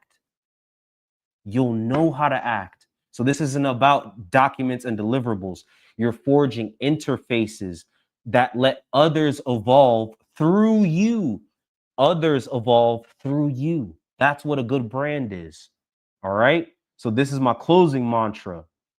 Take these as vows to anchor your sovereignty. Take these as vows to enter your sovereignty. What you wield will soon wield you, so choose wisely. Rituals build rhythm, and rhythm builds gravity. The tool is the beginning. The myth is its echo. The tool is the beginning. The myth is its echo. I need you to understand language is a tool. So we couldn't have told each other myths until we figured out the tool of language, nigga. All right. The tool always comes first. Myth is a tool in and of itself. So a myth is a tool about a tool. It's a story about a tool about a tool. It's a story as a tool. A myth is a story as a tool for psychological engagement, for personal development engagement, for social engagement. Hello. When you finish this worksheet, you've done more than define your brand. You've created a living system of meaning. Test it, refine it, ritualize it. Let your tool become the axis from which your myth turns. Your sovereignty begins here. Primal ontological loop, brand accelerator, 4-week course, 4 weeks, 4 chambers. This was just chamber 1, and this isn't even a full clip. This isn't even the full clip. I promise you. I went 2 hours, and this is just the practical aspect of it. You still need more theory to bring this together. So again, I say to you, sign up for the course, we are throwing in the primal ontological loop prompt pack so that way you can put me in your AI. And you can also get the kind of advanced cutting edge branding research assistance and all those things that I use to build this shit here. I'm literally selling you the exact solution I use to build this plane while flying it. Tools. Ooh. If you like what I'm doing here,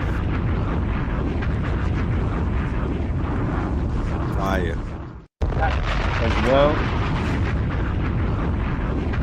Family, let me get a 1 in the chat if you have gotten a ticket or if you plan on purchasing a ticket for this workshop. It is a 4-week workshop.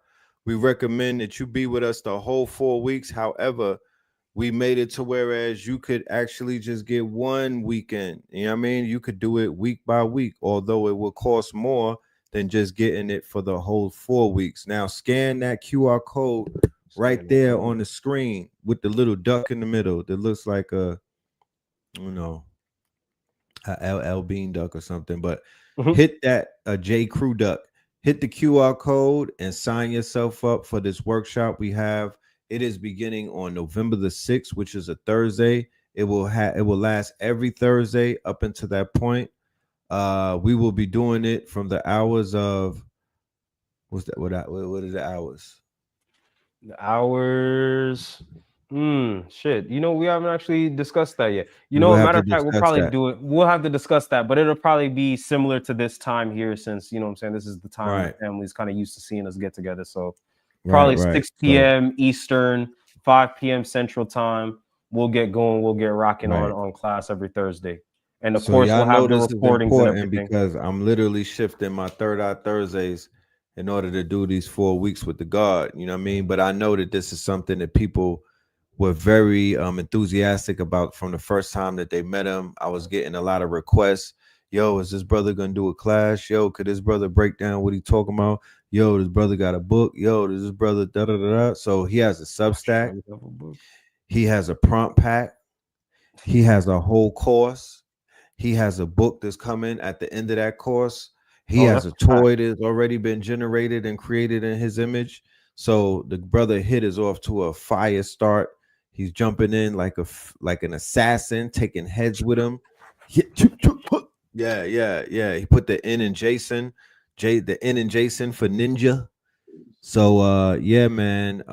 If there's anybody in the audience that has some questions, I know that you was definitely going in. I don't want to assume that there's nobody outside in the audience that want to ask a question or may need some clarity as to what it is that they were hearing.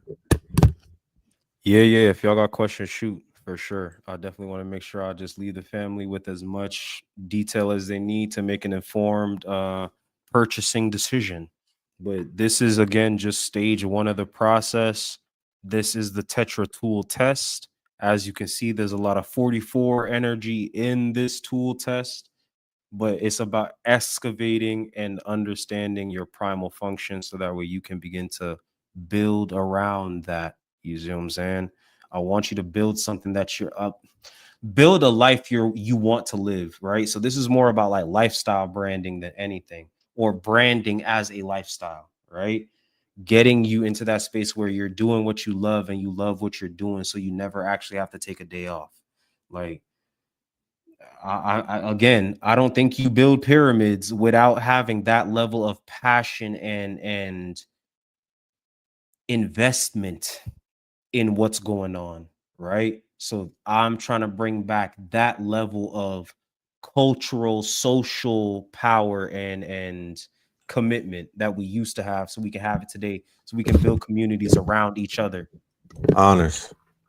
That's lit, my brother. I want to say definitely thank you. The family was loving it. You know what I mean? They said that they cannot wait to attend the class. I would highly suggest that we familiarize ourselves with the 5 episodes that me and this young brother have done. You could easily find it by just clicking on live video inside of the YouTube channel. He also opened up for the last lecture that me and Blue Pit did. The last lecture we did, MAGAFest Destiny, American Gods number 10. That was one of his first openers on the lecture stage. If I'm correct, I'm not too sure. Maybe Very correct, actually. Oh, okay. I thought maybe you would have opened up for Umar or something. I don't know. Sure. But we honored, brother. We are definitely honored. My network is my net worth. I feel a trillion times wealthier with you on board on the team. You feel me? Like feeling like Don Sterling. Yeah. I'm feeling like Don Sterling. Love that. Bunch of rich niggas working with me. That's right. Shit. No judgment. No judgment at all. So, family, thank y'all so much again. I appreciate all the love and support. I know we got to move into the next one because Spin ready to cook. I done set off, you know what I'm saying? I done set off the stage, heated it up for a little bit. Now Spin about to come through and really AI the fuck out you boys. God damn, you better step over the body with the AI. Yes, that part. So Spin is in Atlanta, ladies and gentlemen. So I'm going to make my way towards the guard because it works better when we linked up, you know what I mean? And we form Voltron like that. So we're gonna be back for Techno Tuesdays. You will see you'll see the time and you'll see the notification. Just keep your notifications on. Make sure you hit the like button. Make sure you hit the subscribe button. Make sure you tapped in because we are going to be letting you know when it's time to go live. This one is going to be powerful. So with that being said, word from our sponsors, and then we are out of here, y'all. You dig? Peace. The gods of intelligence aren't myths. They're here. Artificial intelligence is rewriting the rules of power right now. Will you master it or be mastered by it? Most are drowning in AI hype, hesitating, confused, while the future slips into the hands of those who act first. That's why Blackmagic 363 presents AI Masters, the Gods of Intelligence, with Seven Bomar and Red Pillar, two visionaries revealing how to align with AI to elevate your life and unlock true power. Seats are limited. Energy is high. History is unfolding now. Click below and reserve your spot for AI Masters, the Gods of Intelligence. The future belongs to those who move first.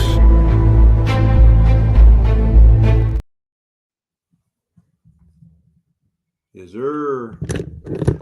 Yes, sir. We out of here, y'all. We will see you Techno Tuesdays. Tap in. All right. Make sure y'all get y'all tickets, though. It's going to be limited seating. We're going to cut it off at a certain point. All right. But go ahead and take advantage of the deal that the God is giving you. That prompt pack is crazy. I've been using it. Yes. I feel like a young hit. All right, y'all. Peace.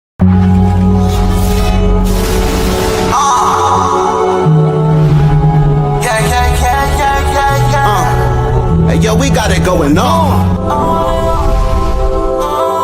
I'm hit up right on my wrong. Yo, we got it going on. This for the culture. Yeah. Hey, yo, we got it going on. I bring my niggas together, we transform and become the Voltron. Yeah. We hit it right all our wrong. Hey, yo, we got it going on. Yeah. Went through the fire, but it lit up my fuse. I'm blowing up like a bomb. Introduce you to God. I'm teaching essentials, I'm operating at my peakest potential. Elijah, he told me to keep it on simple. Through these instrumentals, I speak to your mental. Red. Back in the booth, rap to the youth, they was lacking the truth. Back to the seas, they was lacking the roots. Smoked all the trees and they snacking on fruits. Bed, attached to my roof, detached to the roof on the back of the coupe. Back from the future, I'm back in the red and the blue, yeah, I'm back on my snoop. Niggas be biting, they cracking, they tracking, they niggas be capping, they lacking it. Put a toe tag on the back of they boot. Battle with nukes, I'm attacking they troops. I wrote these bars in Sumerian text. The legends of Mu, I'm Sumerian sets. It was written in Targaryen text. Came to conquer all my variants. Yeah, we got it going on. I bring my niggas together, we transform and become the Voltron. Yeah. We hit it right all our wrong. Hey, yo, we got it going on. Yeah. Went through introduce you to God. Back on the mic, was dead on my back, now I'm back on my life. Came back from the future, went back to it twice. When I rose out the grave, they say that dude is Christ. I'ma shine like a star, I'ma twinkle, twinkle as I light up the sky. The whole world was watching on the night I arrived. The Messiah's here, I guess it's finally time. Swear that I hear every prayer that you say. I was there every day, I was still everything in the world. Chat, what the hell? Whenever they got a pillar at the Vatican. Pope Pablo, where you at? You either fight or run. Life a game, I feel like I won. Hey, yo, we got it going on. I bring my niggas together, we transform and become the Voltron. We hit a right all our wrong. Hey yo, we got it going on. Yeah. Went through the fire, but it lit up my fuse. I'm blowing up like a bomb. Introduce you to God. From the quantum shadows, a traveler emerges. Fly Sinet, the multi-dimensional hacker, living his hero's journey. He joins the Pantheon at AI Masters Workshop, November 1st and 2nd, hosted by 363 Empire with Red Pillar and Seven Bomar. Tickets, lock yours in now. This is the law of mental command. It is the understanding that you are not a victim of your thoughts, but a commander of them.